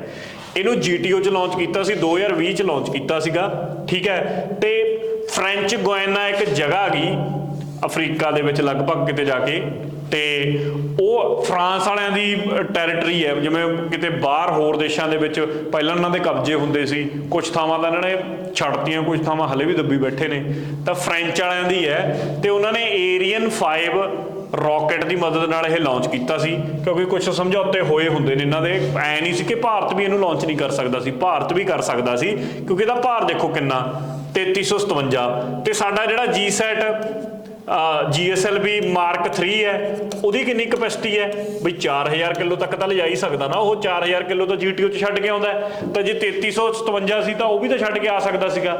ਪਰ ਕਾਰਨ ਕੀ, ਸਿਰਫ ਕੁਝ ਸਾਡੇ ਐਗਰੀਮੈਂਟਸ ਹੁੰਦੇ ਨੇ, ਡਿਊ ਟੂ ਦੋਜ਼ ਐਗਰੀਮੈਂਟਸ ਅਸੀਂ ਸਿੰਪਲੀ ਕਿ ਉਹਨਾਂ ਦਾ ਕੁਝ ਅਸੀਂ ਨੇ ਕਰਤਾ ਹੋਣਾ ਫਰਾਂਸ ਵਾਲਿਆਂ ਦਾ ਲਾਂਚ, ਤੇ ਉਹਨਾਂ ਨੇ ਸਾਡਾ ਲਾਂਚ ਕਰਤਾ, ਤਾਂ ਇਸ ਪਰਪਸ ਨਾਲ ਜ਼ਰੂਰ ਇਹੋ ਜਿਹਾ ਕੁਝ ਹੋ ਜਾਂਦਾ ਕਿ ਕਿਸੇ ਹੋਰ ਦੇਸ਼ ਦਾ ਅਸੀਂ ਨੇ ਕਰਤਾ, ਤਾਂ ਅਦਰਵਾਈਜ਼ ਇਹਦੇ ਵਿੱਚ ਕੋਈ ਬੜਾ ਵੱਡਾ ਇਸ਼ੂ ਨਹੀਂ ਹੈਗਾ, ਠੀਕ ਹੈ। GSAT-30 is to serve as a replacement to INSAT-4A। ਇਸ ਤੋਂ ਪਹਿਲਾਂ ਇੱਕ INSAT-4A ਲਾਂਚ ਕੀਤਾ ਸੀ ਭਾਰਤ ਨੇ, ਉਹਨੂੰ ਰਿਪਲੇਸ ਕਰਕੇ GSAT-30 ਹੁਣ ਭਾਰਤ ਨੇ ਲਾਇਆ, ਜੋ ਕਿ ਇੱਕ ਕਮਿਊਨੀਕੇਸ਼ਨ ਸੈਟਲਾਈਟ ਹੈ। 15 ਸਾਲ ਇਹਦੀ ਲਾਈਫ ਹੋਊਗੀ, 15 ਸਾਲ ਤੱਕ ਇਹ ਚੱਲੇਗਾ, ਠੀਕ ਹੈ। ਤਾਂ ਇਹ ਹੋ ਗਿਆ ਮੇਰੇ ਕੋਲੇ ਅਬਾਊਟ ਕਮਿਊਨੀਕੇਸ਼ਨ ਸੈਟਲਾਈਟਸ। दूसरे तरह के ਜਿਹੜੇ ਸਾਡੇ ਕੋਲੇ ਸੈਟਲਾਈਟ ਆਉਂਦੇ ਨੇ ਉਹਨਾਂ ਨੂੰ ਅਸੀਂ ਬੋਲਦੇ ਹਾਂ basically remote sensing satellites. Remote sensing satellites ਜਾਂ ਫਿਰ ਅਰਥ ਆਬਜ਼ਰਵੇਸ਼ਨ ਸੈਟਲਾਈਟਸ ਵੀ ਕਹਿ ਸਕਦੇ ਹਾਂ। ਮਤਲਬ ਜਿਵੇਂ ਮੈਂ ਐਗਜ਼ਾਮਪਲ ਪਹਿਲਾਂ ਵੀ ਪਿਛਲੇ ਲੈਕਚਰਾਂ 'ਚ ਉਦਾਹਰਨ ਦਿੰਦਾ ਰਿਹਾ ਇਸ ਚੀਜ਼ ਦੀ, ਜਿਵੇਂ ਤੁਸੀਂ ਫਰਜ਼ ਕਰੋ ਫੋਰੈਸਟ ਹੈ, ਫੋਰੈਸਟ ਨੂੰ ਤੁਸੀਂ ਉਹਦੇ ਵਿੱਚ ਆਮ ਤੌਰ ਤੇ ਗਰਮੀਆਂ ਦੇ ਮੌਸਮ ਦੇ ਵਿੱਚ ਅੱਗ ਲੱਗ ਜਾਂਦੀ ਹੈ। ਮੈਂ ਚਾਹੁੰਦਾ ਕਿ ਮੇਰਾ ਇੱਕ ਸੈਟਲਾਈਟ ਹੈ ਜਿਹੜਾ ਮੇਰੇ ਪੂਰੇ ਫੋਰੈਸਟ ਤੇ ਨਿਗਾਹ ਰੱਖ ਕੇ ਰੱਖੇ, ਤਾਂ ਉਹ that is a one kind of ਅਰਥ ਆਬਜ਼ਰਵੇਸ਼ਨ ਸੈਟਲਾਈਟ। ਫਸਲਾਂ ਨੂੰ ਟਰੈਕ ਕਰਨ ਵਾਸਤੇ ਅਸੀਂ ਸੈਟਲਾਈਟ ਲਾ ਦਿੰਦੇ ਹਾਂ ਕਿ ਫਸਲਾਂ ਕਿਸੇ ਪਰਟੀਕੂਲਰ ਏਰੀਏ ਦੇ ਵਿੱਚ ਸਾਈਕਲੋਨਸ ਦਾ ਪ੍ਰਭਾਵ ਆ ਗਿਆ, ਕਿਸੇ ਚੀਜ਼ ਦਾ ਪ੍ਰਭਾਵ ਆ ਗਿਆ, ਤਾਂ ਉਹਦੇ ਨਾਲ ਮੇਰਾ ਕਿੰਨਾ ਕੁ ਨੁਕਸਾਨ ਹੋਇਆ ਤੇ ਸਰਕਾਰ ਨੇ ਉਹਦਾ ਮੁਆਵਜ਼ਾ ਦੇਣਾ। ਤਾਂ ਸਰਕਾਰ ਉੱਥੇ ਜਾ ਕੇ ਥੋੜੀ ਨਾ ਪਿੰਡੋਂ ਪਿੰਡ ਦੇਖਦੀ ਫਿਰਦੀ ਆ, ਉਹ ਸੈਟਲਾਈਟ ਦੇ ਥਰੂ ਹੀ ਉਹ ਚੀਜ਼ ਨੂੰ ਕੱਢ ਲੈਂਦੀ ਹੈ ਕਿ ਇੱਥੇ ਕਿਹੜੀ ਜਗ੍ਹਾ ਤੇ ਵੱਧ ਨੁਕਸਾਨ ਹੋਇਆ, ਕਿਹੜੀ ਜਗ੍ਹਾ ਤੇ ਘੱਟ ਨੁਕਸਾਨ ਹੋਇਆ। ਤਾਂ ਉਹ ਸਾਰੇ ਮੇਰੇ ਕੋਲੇ ਅਰਥ ਆਬਜ਼ਰਵੇਸ਼ਨ ਸੈਟਲਾਈਟ ਦੀ ਕੈਟਾਗਰੀ ਚ ਆਉਂਦੇ ਨੇ, ਜਿਹੜੇ ਉਸ ਤਰ੍ਹਾਂ ਦੇ ਸੈਟਲਾਈਟ ਬਣਾਏ ਜਾਂਦੇ ਨੇ। ਬੇਸਿਕਲੀ ਜਿਵੇਂ ਪਿੱਛੇ ਆਪਾਂ ਗੱਲ ਕਰ ਚੁੱਕੇ ਹਾਂ, ਜ਼ਿਆਦਾਤਰ ਜਿਹੜੇ ਇਹ ਸੈਟਲਾਈਟ ਹੁੰਦੇ ਨੇ ਨਾ, ਭਾਰਤ ਨੇ ਇਹ ਸੀਰੀਜ਼ ਚਲਾਈ ਸੀ IRS-1A 1988 ਚ ਪਹਿਲਾ ਜਿਹੜਾ ਸਾਡਾ ਰਿਮੋਟ ਸੈਂਸਿੰਗ ਜਾਂ ਤੁਸੀਂ ਕਹ ਲਓ ਅਰਥ ਆਬਜ਼ਰਵੇਸ਼ਨ ਸੈਟਲਾਈਟ ਸੀ ਜਿਹੜਾ ਬਣਾਇਆ ਗਿਆ ਸੀਗਾ। ਜ਼ਿਆਦਾਤਰ ਪੋਲਰ ਹੁੰਦੇ ਨੇ, ਸਨ ਸਿੰਕਰੋਨਸ ਸੈਟਲਾਈਟ ਹੋ ਸਕਦੇ ਨੇ, ਲੋਅਰ ਅਰਥ ਆਰਬਿਟ ਦੇ ਵਿੱਚ ਛੱਡੇ ਜਾਂਦੇ ਨੇ। ਹੁਣ ਦੇਖੋ ਜੇ ਮੈਂ ਤੁਹਾਨੂੰ ਪਿਛਲੀਆਂ ਚੀਜ਼ਾਂ ਨਾ ਪੜ੍ਹਾਈਆਂ ਹੁੰਦੀਆਂ, ਜਿਵੇਂ ਆਪਾਂ ਕਹਿ ਦਿੰਦੇ ਹਾਂ ਕਿ ਸਾਇੰਸ ਟੈਕ ਤਾਂ ਜ਼ਿਆਦਾਤਰ ਕਰੰਟ ਅਫੇਅਰਸ 'ਚ ਆਉਂਦੀ ਹੈ, ਯਾਰ ਕਰੰਟ ਅਫੇਅਰ ਵੀ ਤਾਂ ਤੁਹਾਨੂੰ ਤਾਂ ਹੀ ਸਮਝ ਆਉਣੇ ਆ ਨਾ ਜੇ ਤੁਸੀਂ ਸਟੈਟਿਕ ਪੜ੍ਹਿਆ ਹੋ। ਜੇ ਮੈਂ ਤੁਹਾਨੂੰ ਨਾ ਪੜ੍ਹਾਇਆ ਹੁੰਦਾ ਕਿ ਲੋਅਰ ਅਰਥ ਆਰਬਿਟ ਕੀ ਹੈ, ਨਾ ਪੜ੍ਹਾਇਆ ਹੁੰਦਾ ਕਿ ਪੋਲਰ ਤੇ ਸਨ ਸਿੰਕਰੋਨਸ ਸੈਟਲਾਈਟਸ 'ਚ ਕੀ ਫਰਕ ਹੁੰਦਾ, ਆਰਬਿਟਸ 'ਚ ਕੀ ਫਰਕ ਹੁੰਦਾ, ਤਾਂ ਤੁਸੀਂ ਇੱਥੇ ਇਹ ਗੱਲ ਨੂੰ ਫੜ ਪਾਉਂਦੇ ਕਿ ਜਿਹੜੇ ਰਿਮੋਟ ਸੈਂਸਿੰਗ ਨੇ ਉਹ ਪੋਲਰ ਜਾਂ ਸਨ ਸਿੰਕਰੋਨਸ ਹੋ ਸਕਦੇ ਨੇ। ਇਸ ਕਰਕੇ ਕੁਝ ਚੀਜ਼ਾਂ ਦੀਆਂ ਸਟੈਟਿਕਸ ਸਾਨੂੰ ਪੜ੍ਹਨੀਆਂ ਪੈਂਦੀਆਂ। ਅੱਜ ਦੀ ਤਰੀਕ ਦੇ ਵਿੱਚ ਟੋਟਲ 13 ਆਪਰੇਸ਼ਨਲ ਸੈਟਲਾਈਟਸ ਨੇ ਜਿਹੜੇ ਭਾਰਤ ਰਿਮੋਟ ਸੈਂਸਿੰਗ ਲਾਂਚ ਕਰ ਚੁੱਕੇ ਹੈ। ਆ ਨਾਮ ਨੇ, ਕੋਈ ਇੰਪੋਰਟੈਂਟ ਨਹੀਂ ਯਾਦ ਕਰਨੇ ਸਾਡੇ ਲਈ, ਇੱਕ ਨਿਗਾਹ ਥੱਲੋਂ ਕੱਢ ਲਓ। ਰਿਸੋਰਸ ਸੈਟ ਦੀ ਜਿੰਨੀ ਸੀਰੀਜ਼ ਹੈ ਉਹ ਵੀ ਰਿਮੋਟ ਸੈਂਸਿੰਗ ਹੈ, ਕਾਰਟੋਸੈਟ ਦੀ ਸੀਰੀਜ਼ ਵੀ ਇਹੀ ਹੈ ਸਾਡੇ ਕੋਲੇ, ਇਨਸੈਟ ਵੀ ਇਹੀ ਹੈ। ਬਸ ਸੀਰੀਜ਼ ਦੇ ਤੌਰ ਤੇ ਇੱਕ ਵਾਰ ਨਿਗਾਹ 'ਚ ਮਾਰ ਲਓ, ਐਗਜ਼ੈਕਟ ਨਾਮ ਯਾਦ ਕਰਨ ਦੀ ਕੋਈ ਲੋੜ ਨਹੀਂ, ਉਹ ਸਿਰਫ ਉਹੀ ਦੇਖਾਂਗੇ ਆਪਾਂ ਕਰੰਟ ਅਫੇਅਰ 'ਚ ਜਿਹੜਾ ਐਗਜ਼ੈਕਟ ਨਾਮ ਨਿਊਜ਼ ਦੇ ਵਿੱਚ ਹੋਊਗਾ। ਇਸ ਤੋਂ ਬਾਅਦ ਜੇ ਮੈਂ ਅੱਗੇ ਗੱਲ ਕਰਾਂ ਕਾਮਨਲੀ ਰਿਮੋਟ ਦੈਟਸ ਇਟ, ਇਹਦੇ ਬਾਰੇ ਆਪਾਂ ਪੜ੍ਹ ਹੀ ਚੁੱਕੇ ਹਾਂ, ਸਾਰੀ ਚੀਜ਼ਾਂ ਤੁਹਾਨੂੰ ਮੈਂ ਦੱਸਤਾ। ਰੂਰਲ 'ਚ ਵਾਟਰ ਰਿਸੋਰਸ, ਐਗਰੀਕਲਚਰ, ਹਰ ਜਗ੍ਹਾ ਇਹਦੀ ਐਪਲੀਕੇਸ਼ਨਸ ਆਉਂਦੀਆਂ ਨੇ, ਤੁਸੀਂ ਪੜ੍ਹ ਸਕਦੇ ਹੋ। ਰੀਸੈਂਟ ਲਾਂਚਸ ਕਿਹੜੀਆਂ ਹੋਈਆਂ ਨੇ, ਹਾਂ ਇੱਥੇ ਜ਼ਰੂਰ ਦੇਖ ਲਓ। ਅਰਥ ਆਬਜ਼ਰਵੇਸ਼ਨ ਸੈਟਲਾਈਟ 2, ਤਾਂ ਇਹ ਇੱਕ ਤਾਂ ਸੈਟਲਾਈਟ ਹੁਣੀ ਭਾਰਤ ਨੇ ਲਾਂਚ ਕੀਤਾ, ਇਸਰੋ ਨੇ, ਇਹਦੇ ਬਾਰੇ ਸਾਨੂੰ ਪਤਾ ਹੋਵੇ, ਠੀਕ ਹੈ। ਇਹਦੇ ਵਿੱਚ ਜਿਹੜਾ ਲਾਂਚ ਵਹੀਕਲ ਵਰਤਿਆ ਗਿਆ ਤਾਂ ਲਾਂਚ ਵਹੀਕਲ SSLV ਹੈ, ਸਮਾਲ ਸੈਟਲਾਈਟ ਲਾਂਚ ਵਹੀਕਲ ਹੀ ਵਰਤਿਆ।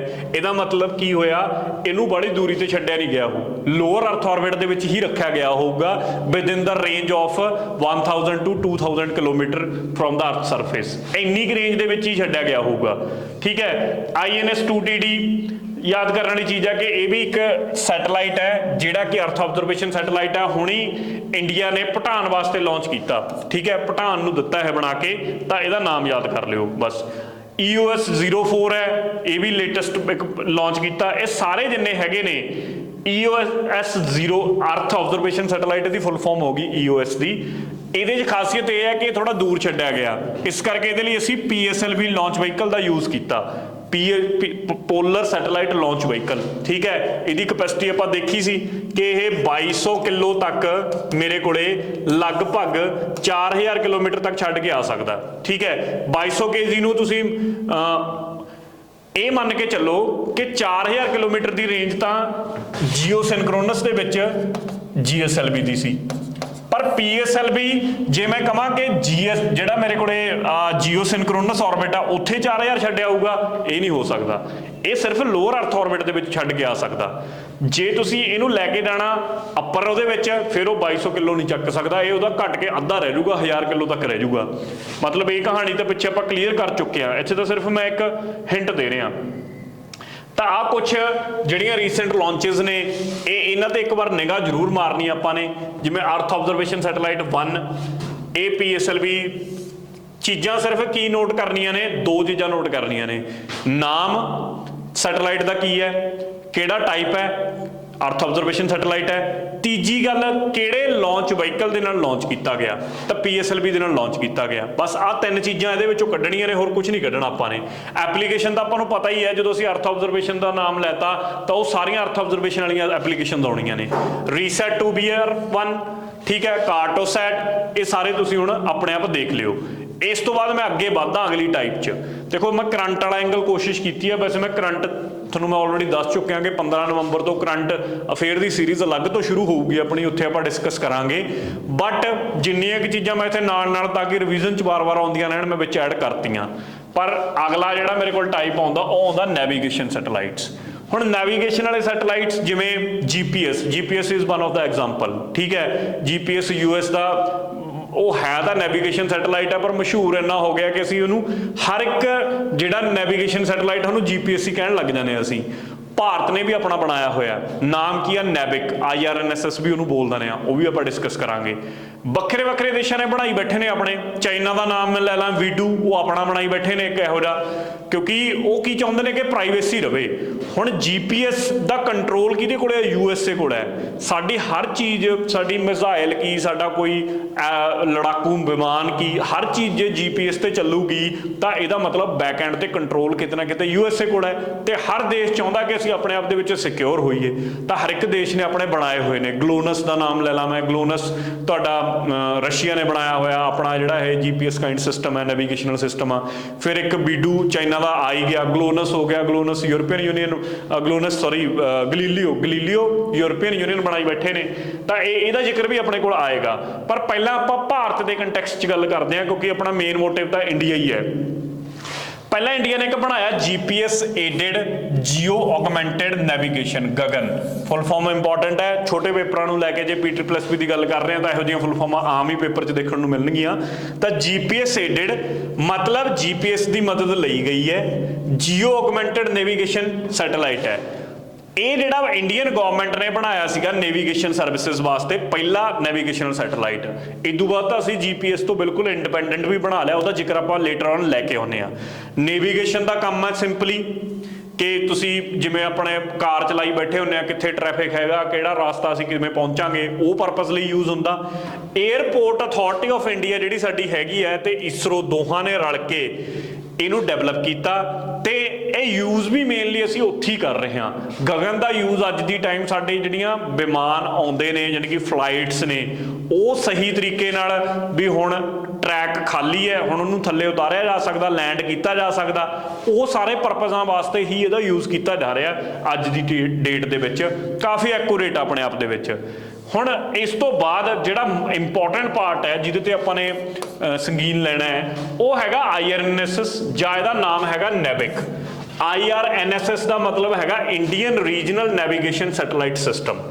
ਇਹ ਭਾਰਤ ਨੇ ਆਪਣਾ ਡਿਵੈਲਪ ਕੀਤਾ ਹੈ। GPS ਤੋਂ ਖਹਿੜਾ ਤਾਂ ਨਹੀਂ ਐਡੀ ਛੇਤੀ ਛਡਾ ਸਕਦੇ ਅਸੀਂ, ਕਿਉਂਕਿ ਜਿੰਨੀ GPS ਦੀ ਰੇਂਜ ਹੈ ਉਹ ਤਾਂ ਪੂਰੇ ਵਰਲਡ ਨੂੰ ਕਵਰ ਕਰਦਾ ਹੈ। ਇਹਦੀ ਰੇਂਜ ਤਾਂ ਮੈਂ ਤੁਹਾਨੂੰ ਦੱਸੂਗਾ ਬੜੀ ਥੋੜੀ ਜਿਹੀ ਰੇਂਜ ਹੈ, ਪਰ ਸਾਡਾ ਸਰ ਜੂਗਾ ਭਾਰਤ ਦਾ ਕਿ ਅਸੀਂ ਆਪਣਾ ਕੰਮ ਚਲਾ ਲਾਂਗੇ।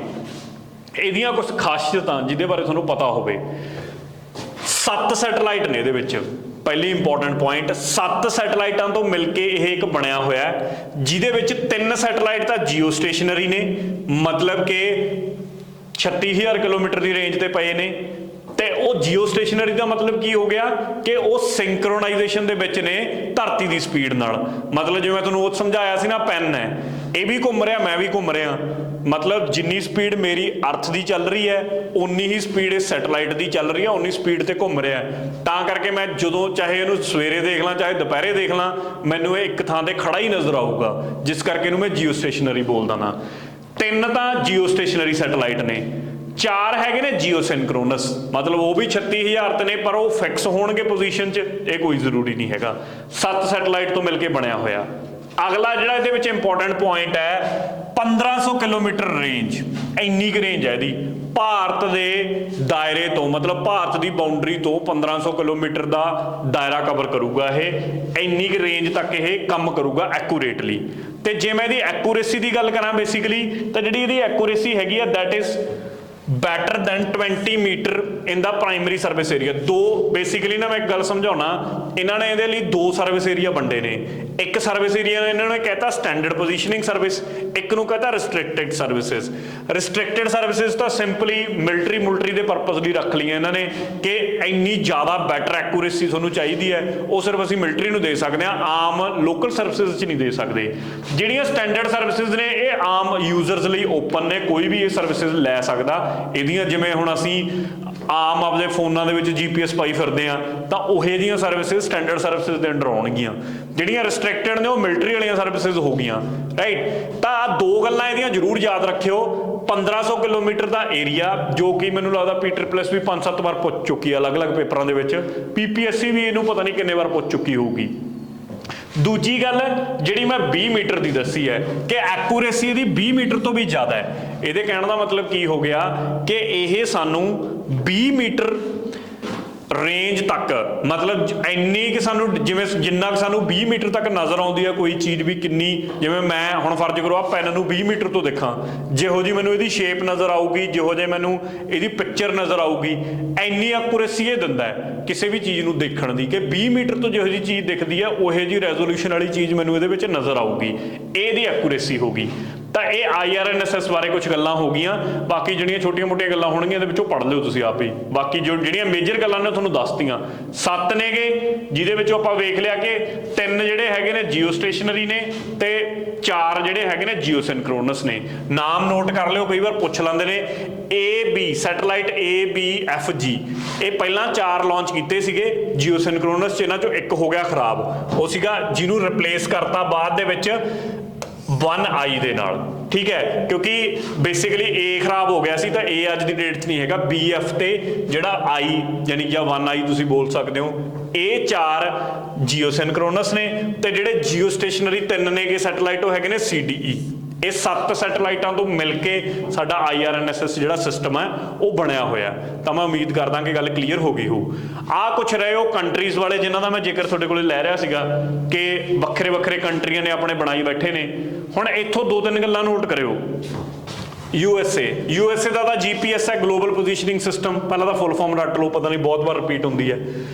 ਇਹਦੇ 'ਚ 24 ਸੈਟੇਲਾਈਟ ਨੇ, ਜਿਵੇਂ ਭਾਰਤ ਨੇ ਕਿੰਨੇ ਸੀ 7, ਤਾਂ ਇਹ 24 ਸੈਟੇਲਾਈਟਾਂ ਤੋਂ ਮਿਲ ਕੇ ਬਣਿਆ ਹੋਇਆ GPS। ਤਾਂ 24 ਸੈਟੇਲਾਈਟਾਂ ਦੇ ਨਾਲ ਉਹ ਪੂਰੀ ਦੁਨੀਆ ਨੂੰ ਕਵਰ ਕਰਦਾ ਹੈ। ਰਸ਼ੀਆ ਨੇ ਜਿਹੜਾ ਆਪਣਾ ਬਣਾਇਆ ਹੋਇਆ ਉਹਨੂੰ ਗਲੋਨਸ ਬੋਲਿਆ ਜਾਂਦਾ, ਗਲੋਬਲ ਨੈਵੀਗੇਸ਼ਨ ਸੈਟੇਲਾਈਟ ਸਿਸਟਮ। ਇਹ 24 ਸੈਟੇਲਾਈਟਸ ਤੋਂ ਮਿਲ ਕੇ ਬਣਿਆ ਹੋਇਆ। ਚਾਈਨਾ ਦੇ ਦਾ ਨਾਮ ਹੈਗਾ ਵੀਡੂ, ਇਹ 35 ਸੈਟੇਲਾਈਟਸ ਤੋਂ ਮਿਲ ਕੇ ਬਣਿਆ ਹੋਇਆ। ਸਿਮਿਲਰਲੀ ਜਾਪਾਨ ਨੇ QZSS ਕੁਆਜ਼ੀ ਜ਼ੈਨਿਥ ਸੈਟੇਲਾਈਟ ਸਿਸਟਮ, ਇਹਦੇ ਵਿੱਚ 4 ਸੈਟੇਲਾਈਟ ਹੀ ਨੇ ਜਿਹੜੇ ਮਿਲ ਕੇ ਇਹਨੂੰ ਬਣਾਉਂਦੇ ਨੇ। ਯੂਰਪੀਅਨ ਸਪੇਸ ਏਜੰਸੀ ਦਾ ਆਪਣਾ ਹੈਗਾ ਗਲੀਲੀਓ ਜੋ ਕਿ 27 ਤੋਂ ਆ, ਤੇ ਨੈਬਿਕ IRNSS ਭਾਰਤ ਦਾ ਜੋ ਆਪਾਂ ਹੁਣੀ ਦੇਖਿਆ ਕਿੰਨਿਆਂ ਤੋਂ ਮਿਲ ਕੇ ਬਣਿਆ, 7 ਤੋਂ ਮਿਲ ਕੇ ਬਣਿਆ ਹੋਇਆ। ਤਾਂ ਇਹ ਕੁਝ ਪੁਆਇੰਟ ਨੇ ਜਿਹੜੇ ਤੁਹਾਡੇ ਦਿਮਾਗ 'ਚ ਰਹਿਣ, ਇੰਪੋਰਟੈਂਟ ਨੇ ਆਪਣੇ ਲਈ, ਠੀਕ ਹੈ। ਜਾਂਦੇ ਜਾਂਦੇ ਇਹਨੂੰ ਲਾਸਟ ਇੱਕ ਆਪਾਂ ਹੋਰ ਡਿਸਕਸ ਕਰਦੇ ਹਾਂ। ਸਾਊਥ ਏਸ਼ੀਆ ਦਾ ਸੈਟੇਲਾਈਟ GSAT-9 ਇੰਪੋਰਟੈਂਟ ਹੈ। ਇੱਕ ਅੰਤਰਰਾਸ਼ਟਰੀ ਪੱਧਰ ਤੇ ਆਪਣੀ ਸੰਸਥਾ ਬਣੀ ਹੋਈ ਹੈ ਜਿਹਨੂੰ ਅਸੀਂ ਬੋਲਦੇ ਹਾਂ ਸਾਰਕ। ਸਾਰਕ ਦੇ ਵਿੱਚ ਮੇਰੇ ਕੋਲੇ ਕਿਹੜੇ-ਕਿਹੜੇ ਦੇਸ਼ ਆਉਂਦੇ ਨੇ? ਸਾਰਕ ਦੇ ਵਿੱਚ ਸਾਡੇ ਕੋਲੇ ਜਿਹੜੇ ਦੇਸ਼ ਆਉਂਦੇ ਨੇ ਅਫਗਾਨਿਸਤਾਨ, ਬੰਗਲਾਦੇਸ਼, ਭਾਰਤ, ਭੂਟਾਨ, ਮਾਲਦੀਵਸ, ਨੇਪਾਲ, ਸ਼੍ਰੀਲੰਕਾ ਤੇ ਇੱਕ ਪਾਕਿਸਤਾਨ। ਇਹ ਦੇਸ਼ਾਂ ਨੇ ਇੱਕ ਮਿਲ ਕੇ ਸਾਰਕ ਸਾਊਥ, ਉਹਦੀ ਫੁੱਲ ਫਾਰਮ ਆਪੇ ਪੜ੍ਹ ਲਿਓ ਗੂਗਲ ਤੋਂ ਸਰਚ ਕਰਕੇ, ਉਹ ਐਗਜ਼ੈਕਟਲੀ ਮੈਨੂੰ ਹੁਣ ਯਾਦ ਨਹੀਂ ਆ ਰਹੀ। ਸਾਊਥ ਏਸ਼ੀਅਨ ਨੇਸ਼ਨਸ ਦਾ ਕੁਝ ਕਰਕੇ ਹੈਗਾ ਇੱਕ ਸੰਗਠਨ ਬਣਿਆ ਹੋਇਆ। ਇਹਦੇ ਵਿੱਚ ਆਹ ਦੇਸ਼ ਨੇ ਸਾਰੇ, ਭਾਰਤ ਦੇ ਗੁਆਂਢੀ ਸੂਬੇ ਹੀ ਨੇ ਲਗਭਗ ਜਿੰਨੇ ਹੈਗੇ ਨੇ, ਤੁਸੀਂ ਦੇਖ ਸਕਦੇ ਹੋ। ਅਫਗਾਨਿਸਤਾਨ ਹੈ, ਬੰਗਲਾਦੇਸ਼ ਹੈ, ਭੂਟਾਨ, ਮਾਲਦੀਵ, ਨੇਪਾਲ ਤੇ ਸ਼੍ਰੀਲੰਕਾ ਤੇ ਪਾਕਿਸਤਾਨ। ਇਹਨਾਂ ਨੇ ਮਿਲ ਕੇ ਇੱਕ ਉਪਰਾਲਾ ਕਰਨ ਦੀ ਕੋਸ਼ਿਸ਼ ਕਰੀ ਕਿ ਸਾਡੇ ਆਲੇ ਦੁਆਲੇ ਜਿੰਨੇ ਸਾਈਕਲੋਨ ਆਉਂਦੇ ਨੇ, ਤੂਫਾਨ ਆਉਂਦੇ ਨੇ, ਝੱਖੜ ਇੰਨਾ ਤਬਾਹੀ ਕਰਦੇ ਨੇ, ਇਹਨਾਂ ਵਾਸਤੇ ਅਸੀਂ ਇੱਕ ਸਪੈਸ਼ਲ ਅਲੱਗ ਤੋਂ ਇੱਕ ਸੈਟੇਲਾਈਟ ਲਾਂਚ ਕਰੀਏ। ਉਹ ਸੈਟੇਲਾਈਟ ਤੋਂ ਜਿਹੜੀ ਸਾਨੂੰ ਇਨਫੋਰਮੇਸ਼ਨ ਮਿਲੇ ਅਸੀਂ ਆਪਣੀ ਸਾਰਕ ਦੇ ਜਿੰਨੇ ਕੰਟਰੀ ਨੇਸ਼ਨਸ ਨੇ ਉਹਨਾਂ ਵਿੱਚ ਆਪਸ ਦੇ ਵਿੱਚ ਅਸੀਂ ਸ਼ੇਅਰ ਕਰੀਏ ਤਾਂ ਕਿ ਇਸ ਜਿਹੜਾ ਇਹਦੇ ਤੋਂ ਨੁਕਸਾਨ ਹੋਣਾ ਉਹ ਤੋਂ ਬਚਿਆ ਜਾ ਸਕੇ। ਪਾਕਿਸਤਾਨ ਨੇ ਤਾਂ ਕਿੱਥੋਂ ਲੈਣੀ ਸੀ? ਪਾਕਿਸਤਾਨ ਤਾਂ ਮੁੱਕਰ ਗਿਆ ਨਾਲ ਹੀ, ਕਹਿੰਦਾ ਸਾਨੂੰ ਭਾਰਤ ਦੀ ਲੋੜ ਨਹੀਂ ਹੈਗੀ, ਅਸੀਂ ਇੰਨੇ ਕੈਪੇਬਲ ਹੈਗੇ ਆ ਆਪਣਾ ਕੰਮ ਆਪ ਕਰ ਸਕੀਏ। ਇਸ ਕਰਕੇ ਜਿਹੜੀਆਂ ਇਹਦੀਆਂ ਸੇਵਾਵਾਂ ਨੇ ਪਾਕਿਸਤਾਨ ਨਹੀਂ ਲੈਂਦਾ। ਸਾਰਕ ਦਾ ਮੈਂਬਰ ਹੈਗਾ ਬਟ ਉਹ ਇਹਦੀਆਂ ਸੇਵਾਵਾਂ ਨਹੀਂ ਲੈਂਦਾ, ਇਸ ਗੱਲ ਨੂੰ ਯਾਦ ਰੱਖਿਓ। ਪਰ ਬਾਕੀ ਸਾਰਿਆਂ ਦੇ ਉੱਤੇ ਜਿਹੜੇ ਦੇਸ਼ ਨੇ ਉਹਨਾਂ ਨੂੰ ਇੰਡੀਆ ਦੁਆਰਾ ਇਹ ਲਾਂਚ ਕੀਤਾ ਗਿਆ GSAT-9, ਤੇ ਇਹਦੇ ਥਰੂ ਜਿਹੜੀ ਇਨਫੋਰਮੇਸ਼ਨ ਆਉਂਦੀ ਆ ਸਾਰੇ ਕੰਟਰੀਜ਼ ਨਾਲ ਸ਼ੇਅਰ ਕੀਤੀ ਜਾਂਦੀ ਆ। ਹੋਇਆ ਕਿ ਪਾਕਿਸਤਾਨ ਐਕਚੁਅਲੀ ਇਸ ਚੀਜ਼ ਤੋਂ ਘਬਰਾਉਂਦਾ ਕਿ ਇਹਦੇ ਨਾਲ ਭਾਰਤ ਦੀ ਡੋਮੀਨੈਂਸ ਤਾਂ ਹੁੰਦੀ ਆ ਨਾ, ਕਿ ਭਾਰਤ ਨੇ ਕਿ ਬਣਾਇਆ ਤੇ ਆਪਦੇ ਨਾਲ ਦੇ ਦੇਸ਼ਾਂ ਦੀ ਮਦਦ ਕਰ ਰਿਹਾ, ਤਾਂ ਸਾਊਥ ਏਸ਼ੀਆ ਰੀਜਨ ਦੇ ਵਿੱਚ ਸਾਡੀ ਇੱਕ ਡੋਮੀਨੈਂਸ ਬਣਦੀ ਹੈ ਇਸ ਚੀਜ਼ ਨਾਲ। ਤਾਂ ਇਹ ਗੱਲ ਦਾ ਰੌਲਾ ਸੀ, ਹੋਰ ਕੁਛ ਨਹੀਂ। ਹੁਣ ਇਹਨੂੰ ਲੈ ਕੇ ਉਹੀ 3-4 ਗੱਲਾਂ ਸਾਨੂੰ ਪਤਾ ਹੋਣ।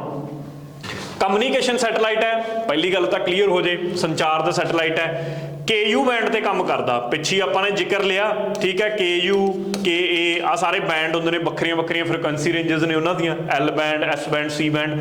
ਤਾਂ KU ਬੈਂਡ ਦੀ ਜਿੰਨੀ ਵੀ ਫ੍ਰੀਕੁਐਂਸੀ ਰੇਂਜ ਹੈ ਉੱਥੋਂ ਚੈੱਕ ਕਰ ਲਿਓ, ਉਸ ਫ੍ਰੀਕੁਐਂਸੀ ਰੇਂਜ ਤੇ ਇਹ ਕੰਮ ਕਰਦਾ ਹੈ। ਕਿਹੜੇ ਲਾਂਚ ਵਹੀਕਲ ਦੀ ਮਦਦ ਦੇ ਨਾਲ ਲਾਂਚ ਕੀਤਾ ਗਿਆ, ਉੱਪਰ ਛੱਡ ਕੇ ਕਿਹੜਾ ਵਹੀਕਲ ਆਇਆ, GSLV ਵਹੀਕਲ ਇਹਨੂੰ ਉੱਪਰ ਛੱਡ ਕੇ ਆਇਆ। ਤੇ ਜਿਹੜਾ ਸਾਡਾ ਸਤੀਸ਼ ਧਵਨ ਸੈਂਟਰ ਆ ਸ਼੍ਰੀ ਹਰੀਕੋਟਾ ਚ ਆਂਧਰਾ ਪ੍ਰਦੇਸ਼ ਚ, ਕਿਹੜੀ ਲੇਕ ਤੇ ਦੱਸਿਆ ਸੀ, ਪੁਲੀਕਤ ਲੇਕ ਤੇ, ਹਨਾ, ਪੁਲੀਕਤ ਲੇਕ ਦੇ ਉੱਤੇ ਸਿਚੁਏਟਡ ਹੈ ਇਹ, ਉੱਥੋਂ ਲਾਂਚ ਕੀਤਾ ਗਿਆ ਸੀਗਾ। ਭਾਰ ਦੀ ਗੱਲ ਕਰ ਲਈਏ, 2230 ਕਿਲੋ ਇਹਦਾ ਭਾਰ ਹੈ। ਤਾਂ ਬੜੀ ਆਰਾਨੀ GTO ਦੇ ਵਿੱਚ ਛੱਡਿਆ, ਜਿਓਸਿਨਕ੍ਰੋਨਸ ਟਰਾਂਸਫਰ ਆਰਬਿਟ ਦੇ ਵਿੱਚ। ਆਹ ਤਰੀਕ ਸੀ ਜਦੋਂ ਲਾਂਚ ਕੀਤਾ ਗਿਆ ਸੀ 2017 ਚ, ਅਨਇੰਪੋਰਟੈਂਟ ਹੈ, ਲੋੜ ਨਹੀਂ ਯਾਦ ਕਰਨ ਦੀ। 2230 ਕਿਲੋ ਹੈ, PSLV ਤਾਂ ਛੱਡ ਵੀ ਨਹੀਂ ਸਕਦਾ।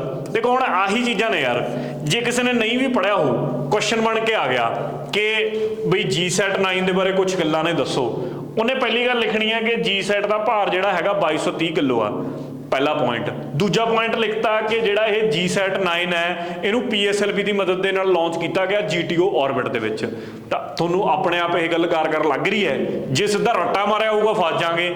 ਜੇ ਤੁਸੀਂ ਸਾਰੇ ਆ ਕਨਸੈਪਟ ਵਾਈਜ਼ ਪੜ੍ਹਦੇ ਆ ਰਹੇ ਹੋਵੋਗੇ ਤਾਂ ਤੁਹਾਨੂੰ ਪਤਾ ਕਿ ਯਾਰ PSLV ਦੀ ਤਾਂ ਇੰਨੀ ਸ਼ਮਤਾ ਹੀ ਨਹੀਂ ਹੈਗੀ ਕਿ ਉਹ ਇੰਨਾ ਭਾਰ ਲੈ ਕੇ ਉੱਡ ਜੇ ਉੱਥੇ ਪਹੁੰਚਾ ਸਕੇ, ਤਾਂ ਓਬਵੀਅਸਲੀ ਉਹ ਚੀਜ਼ ਗਲਤ ਹੋਊਗੀ। ਤਾਂ ਐਗਜ਼ਾਮੀਨਰ ਵੀ ਕੋਈ ਤੁਹਾਡੇ ਤੋਂ ਟੂ ਦਾ ਪੁਆਇੰਟ ਉਹ ਚੀਜ਼ ਨਹੀਂ ਭਾਲ ਰਿਹਾ ਹੁੰਦਾ, ਉਹ ਭਾਲ ਰਿਹਾ ਹੁੰਦਾ ਕਿ ਤੁਸੀਂ ਨੇ ਕਿੰਨਾ ਕੁ ਕਨਸੈਪਚੁਅਲੀ ਚੀਜ਼ ਨੂੰ ਪੜ੍ਹਿਆ ਹੈਗਾ, ਤੇ ਉਹ ਕਨਸੈਪਟ ਦੇ ਆਧਾਰ ਤੇ ਹੀ ਉਹਨੇ ਐਲੀਮੀਨੇਟ ਕਰਾ ਕੇ ਤੁਹਾਨੂੰ ਆਨਸਰ ਤੱਕ ਪਹੁੰਚਾ ਦੇਣਾ ਹੁੰਦਾ ਹੈ। ਤਾਂ ਬੇਸਿਕਲੀ ਆ ਕੁਝ ਗੱਲਾਂ ਕਲੀਅਰ ਹੋਈਆਂ। ਸ਼ੁਰੂ 'ਚ ਇਹਦਾ ਨਾਮ ਰੱਖਿਆ ਗਿਆ ਸੀਗਾ ਸਾਰਕ ਸੈਟੇਲਾਈਟ। ਪਾਕਿਸਤਾਨ ਨੂੰ ਕੁਝ ਆਬਜੈਕਸ਼ਨ ਹੋਈ ਕਿ ਸਾਰਕ ਦੇ ਤਾਂ ਅਸੀਂ ਵੀ ਮੈਂਬਰ ਹਾਂ, ਪਰ ਅਸੀਂ ਇਹਦੀਆਂ ਸੇਵਾਵਾਂ ਲੈਣੀਆਂ ਨਹੀਂ, ਪਰ ਇਹਦਾ ਨਾਮ ਬਦਲ ਕੇ ਉਹਨਾਂ ਨੇ ਬਦਲਤਾ, ਇਹਦਾ ਸਾਊਥ ਏਸ਼ੀਆ ਸੈਟੇਲਾਈਟ ਰੱਖਤਾ ਵੀ ਠੀਕ ਹੈ, ਇਹਦੇ ਨਾਲ ਕੀ ਫਰਕ ਪੈਂਦਾ, ਠੀਕ ਹੈ। ਤਾਂ ਆਹ ਕੁਝ ਗੱਲਾਂ ਨੇ, ਆਹ ਦੇਸ਼ ਇਹਦਾ ਫਾਇਦਾ ਲੈ ਰਹੇ ਨੇ, ਆਹ ਪਰਪਸ ਲਈ ਹੈ। ਤਾਂ ਮੈਂ ਉਮੀਦ ਕਰਦਾ ਕਿ ਤੁਹਾਨੂੰ ਇਹ ਗੱਲਾਂ ਕਲੀਅਰ ਹੋ ਗਈਆਂ ਹੋਣਗੀਆਂ। ਮੈਨੂੰ ਲੱਗਦਾ ਲੈਕਚਰ ਕਾਫੀ ਲੰਬਾ ਹੋ ਗਿਆ। ਚਲੋ ਆਪਾਂ ਇਸ ਲੈਕਚਰ ਨੂੰ ਫਿਰ ਇੱਥੇ ਵਾਈਂਡ ਅਪ ਕਰਾਂਗੇ। ਇਸ ਤੋਂ ਬਾਅਦ ਫਿਰ ਆਪਾਂ ਅੱਗੇ ਦੇਖਦੇ ਹਾਂ ਕਿ IDRSS ਜਾਂ ਇਹ ਚੀਜ਼ਾਂ ਕੀ ਨੇ, ਇਹਦੀ ਕੀ ਲੋੜ ਪਈ, ਕੁਝ ਕੁਐਸਚਨਸ ਫਰਦਰ, ਹੋਰ ਵੀ ਕੁਝ ਟੌਪਿਕ ਹੈ ਜੀ ਆਪਣੇ ਪੈਂਡਿੰਗ ਨੇ। ਮੈਨੂੰ ਲੱਗਦਾ ਇੱਕ ਲੈਕਚਰ ਹੋਰ ਬਣ ਜਾਏਗਾ। ਤਾਂ 4 ਜਾਂ 5 ਲੈਕਚਰ ਮੈਂ ਤੁਹਾਨੂੰ ਪਹਿਲਾਂ ਹੀ ਦੱਸਿਆ ਸੀਗਾ ਕਿ ਸਪੇਸ 4 ਜਾਂ 5 ਲੈਕਚਰਸ 'ਚ ਹੀ ਕਵਰ ਹੋਏਗਾ ਆਪਣਾ ਪੂਰੇ ਦਾ ਪੂਰਾ। ਤੇ ਇਸ ਡਿਸਕਸ਼ਨ ਨੂੰ ਆਪਾਂ ਇੱਥੇ ਵਾਈਂਡ ਅਪ ਕਰਾਂਗੇ। ਪੇਸ਼ੈਂਸ ਨਾਲ ਸੁਣਿਆ ਤੁਹਾਡਾ ਬਹੁਤ ਬਹੁਤ ਧੰਨਵਾਦ। ਤੇ ਅਗੇਨ ਮੈਂ ਫਿਰ ਰਿਪੀਟ ਕਰਦਾ ਕਿ ਜੋ ਮੈਂ ਤੁਹਾਨੂੰ ਨੰਬਰ ਸਟਾਰਟਿੰਗ ਦੇ ਵਿੱਚ ਵੀ ਦੱਸਿਆ, test series excise inspector the free of cost ਹੋਏਗੀ। 10 ਟੈਸਟ ਫੁੱਲ ਫਲੈਜ ਟੈਸਟ ਹੋਣਗੇ, ਨਵੰਬਰ 'ਚ ਸ਼ੁਰੂ ਹੋ ਜਾਣਗੇ। ਹਰ ਵੀਕ ਦੇ ਐਂਡ ਤੇ ਆਪਾਂ ਟੈਸਟ ਕੰਡਕਟ ਕਰਾਂਗੇ। ਨਾਇਲਟ ਬੋਡੀ ਹੈ ਜਿਹੜੀ ਅੱਜ ਦੀ ਡੇਟ 'ਚ ਇੱਕ ਸਟੈਂਡਰਡ ਪੇਪਰ ਸੈੱਟ ਕਰ ਰਹੀ ਹੈ PSSB ਲਈ, ਬਿਲਕੁਲ ਉਹਦੇ ਪੈਟਰਨ ਤੇ ਆਪਣਾ ਸਾਰੇ ਦੇ ਸਾਰੇ ਟੈਸਟ ਰਹਿਣਗੇ। ਇਸ ਤੋਂ ਇਲਾਵਾ ਇਹ ਸੀਰੀਜ਼ ਆਪਣੀ ਚੱਲ ਰਹੀ ਹੈ, ਫ੍ਰੀ ਆਫ ਕਾਸਟ ਹੈ, YouTube ਦੇ ਉੱਤੇ ਕੋਈ ਵੀ ਇਹਨੂੰ ਦੇਖ ਸਕਦਾ। PDF ਤੁਹਾਨੂੰ ਨਾਲ ਸ਼ੇਅਰ ਹੋ ਜਾਣਗੇ, ਇਹਦਾ ਲਿੰਕਸ ਥੱਲੇ ਮੈਂਸ਼ਨ ਹੋਣਗੇ, ਜਿਹੜੇ ਵੀ ਟੈਲੀਗ੍ਰਾਮ ਜਾਂ ਕਿਸੇ ਵੀ ਸੋਰਸ ਤੇ ਪਏ ਹੋਣਗੇ, ਤੁਸੀਂ ਉੱਥੋਂ PDF ਲੈ ਕੇ ਪੜ੍ਹ ਸਕਦੇ ਹੋ। ਇਸ ਤੋਂ ਬਾਅਦ ਜਿਹੜੀ ਸੀਰੀਜ਼ ਆਪਣੀ ਚੱਲੂਗੀ ਉਹ ਰਹੇਗੀ ਲਿਟਰੇਚਰ ਤੇ ਸਿਨੇਮਾ ਦੀ ਸੀਰੀਜ਼, ਉਹਨੂੰ ਆਪਾਂ ਕਵਰ ਕਰਾਂਗੇ। 15 ਨਵੰਬਰ ਦੇ ਅਰਾਊਂਡ ਲਗਭਗ ਕਰੰਟ ਅਫੇਅਰ ਸੀਰੀਜ਼ ਸ਼ੁਰੂ ਹੋ ਜੂਗੀ ਆਪਣੀ, ਠੀਕ ਹੈ। ਤਾਂ ਮੈਂ ਤੁਹਾਨੂੰ ਪਹਿਲਾਂ ਹੀ ਪ੍ਰੋਮਿਸ ਕੀਤਾ ਕਿ ਅਗਸਤ ਤੋਂ ਲੈ ਕੇ ਜਨਵਰੀ ਤੱਕ 6 ਮਹੀਨੇ ਪੂਰੇ ਹੋ ਜਾਂਦੇ ਨੇ। ਤਾਂ ਆਪਾਂ ਇਹ 6 ਮਹੀਨੇ ਦੇ ਕਰੰਟ ਅਫੇਅਰਸ ਨਵੰਬਰ ਦੇ ਐਂਡ ਜਾਂ ਦਸੰਬਰ ਦੇ ਮਿਡ ਤੱਕ ਆਪਾਂ ਕੰਪਲੀਟ ਕਰ ਦਾਂਗੇ ਸਾਰੇ, ਤਾਂ ਕਿ ਤੁਸੀਂ ਤੁਹਾਡੇ ਕੋਲੇ 10 ਦਿਨ ਹੋਣ ਉਹਨੂੰ ਰਿਵਾਈਜ਼ ਕਰਨ ਵਾਸਤੇ ਵੀ ਦੁਬਾਰਾ। ਤੇ ਇਹ ਆਪਣੀ ਸਟ੍ਰੈਟਜੀ ਹੈ ਜਿਹੜੀ ਆਪਾਂ ਚੱਲ ਰਹੀ ਹੈ। ਤੁਸੀਂ ਕੋਈ ਵੀ ਜਾਣਕਾਰੀ ਲੈਣੀ ਹੈ ਤਾਂ ਜਿਹੜੇ ਮੈਂ ਤੁਹਾਡੇ ਨਾਲ ਨੰਬਰ ਮੈਂਸ਼ਨ ਕੀਤੇ ਨੇ ਪ੍ਰਦੀਪ ਸਰ ਦੇ, ਉਹਦੇ ਤੇ ਤੁਸੀਂ ਗੱਲ ਕਰ ਸਕਦੇ ਹੋ। ਤੇ ਥੈਂਕ ਯੂ ਫॉर ਵਾਚਿੰਗ।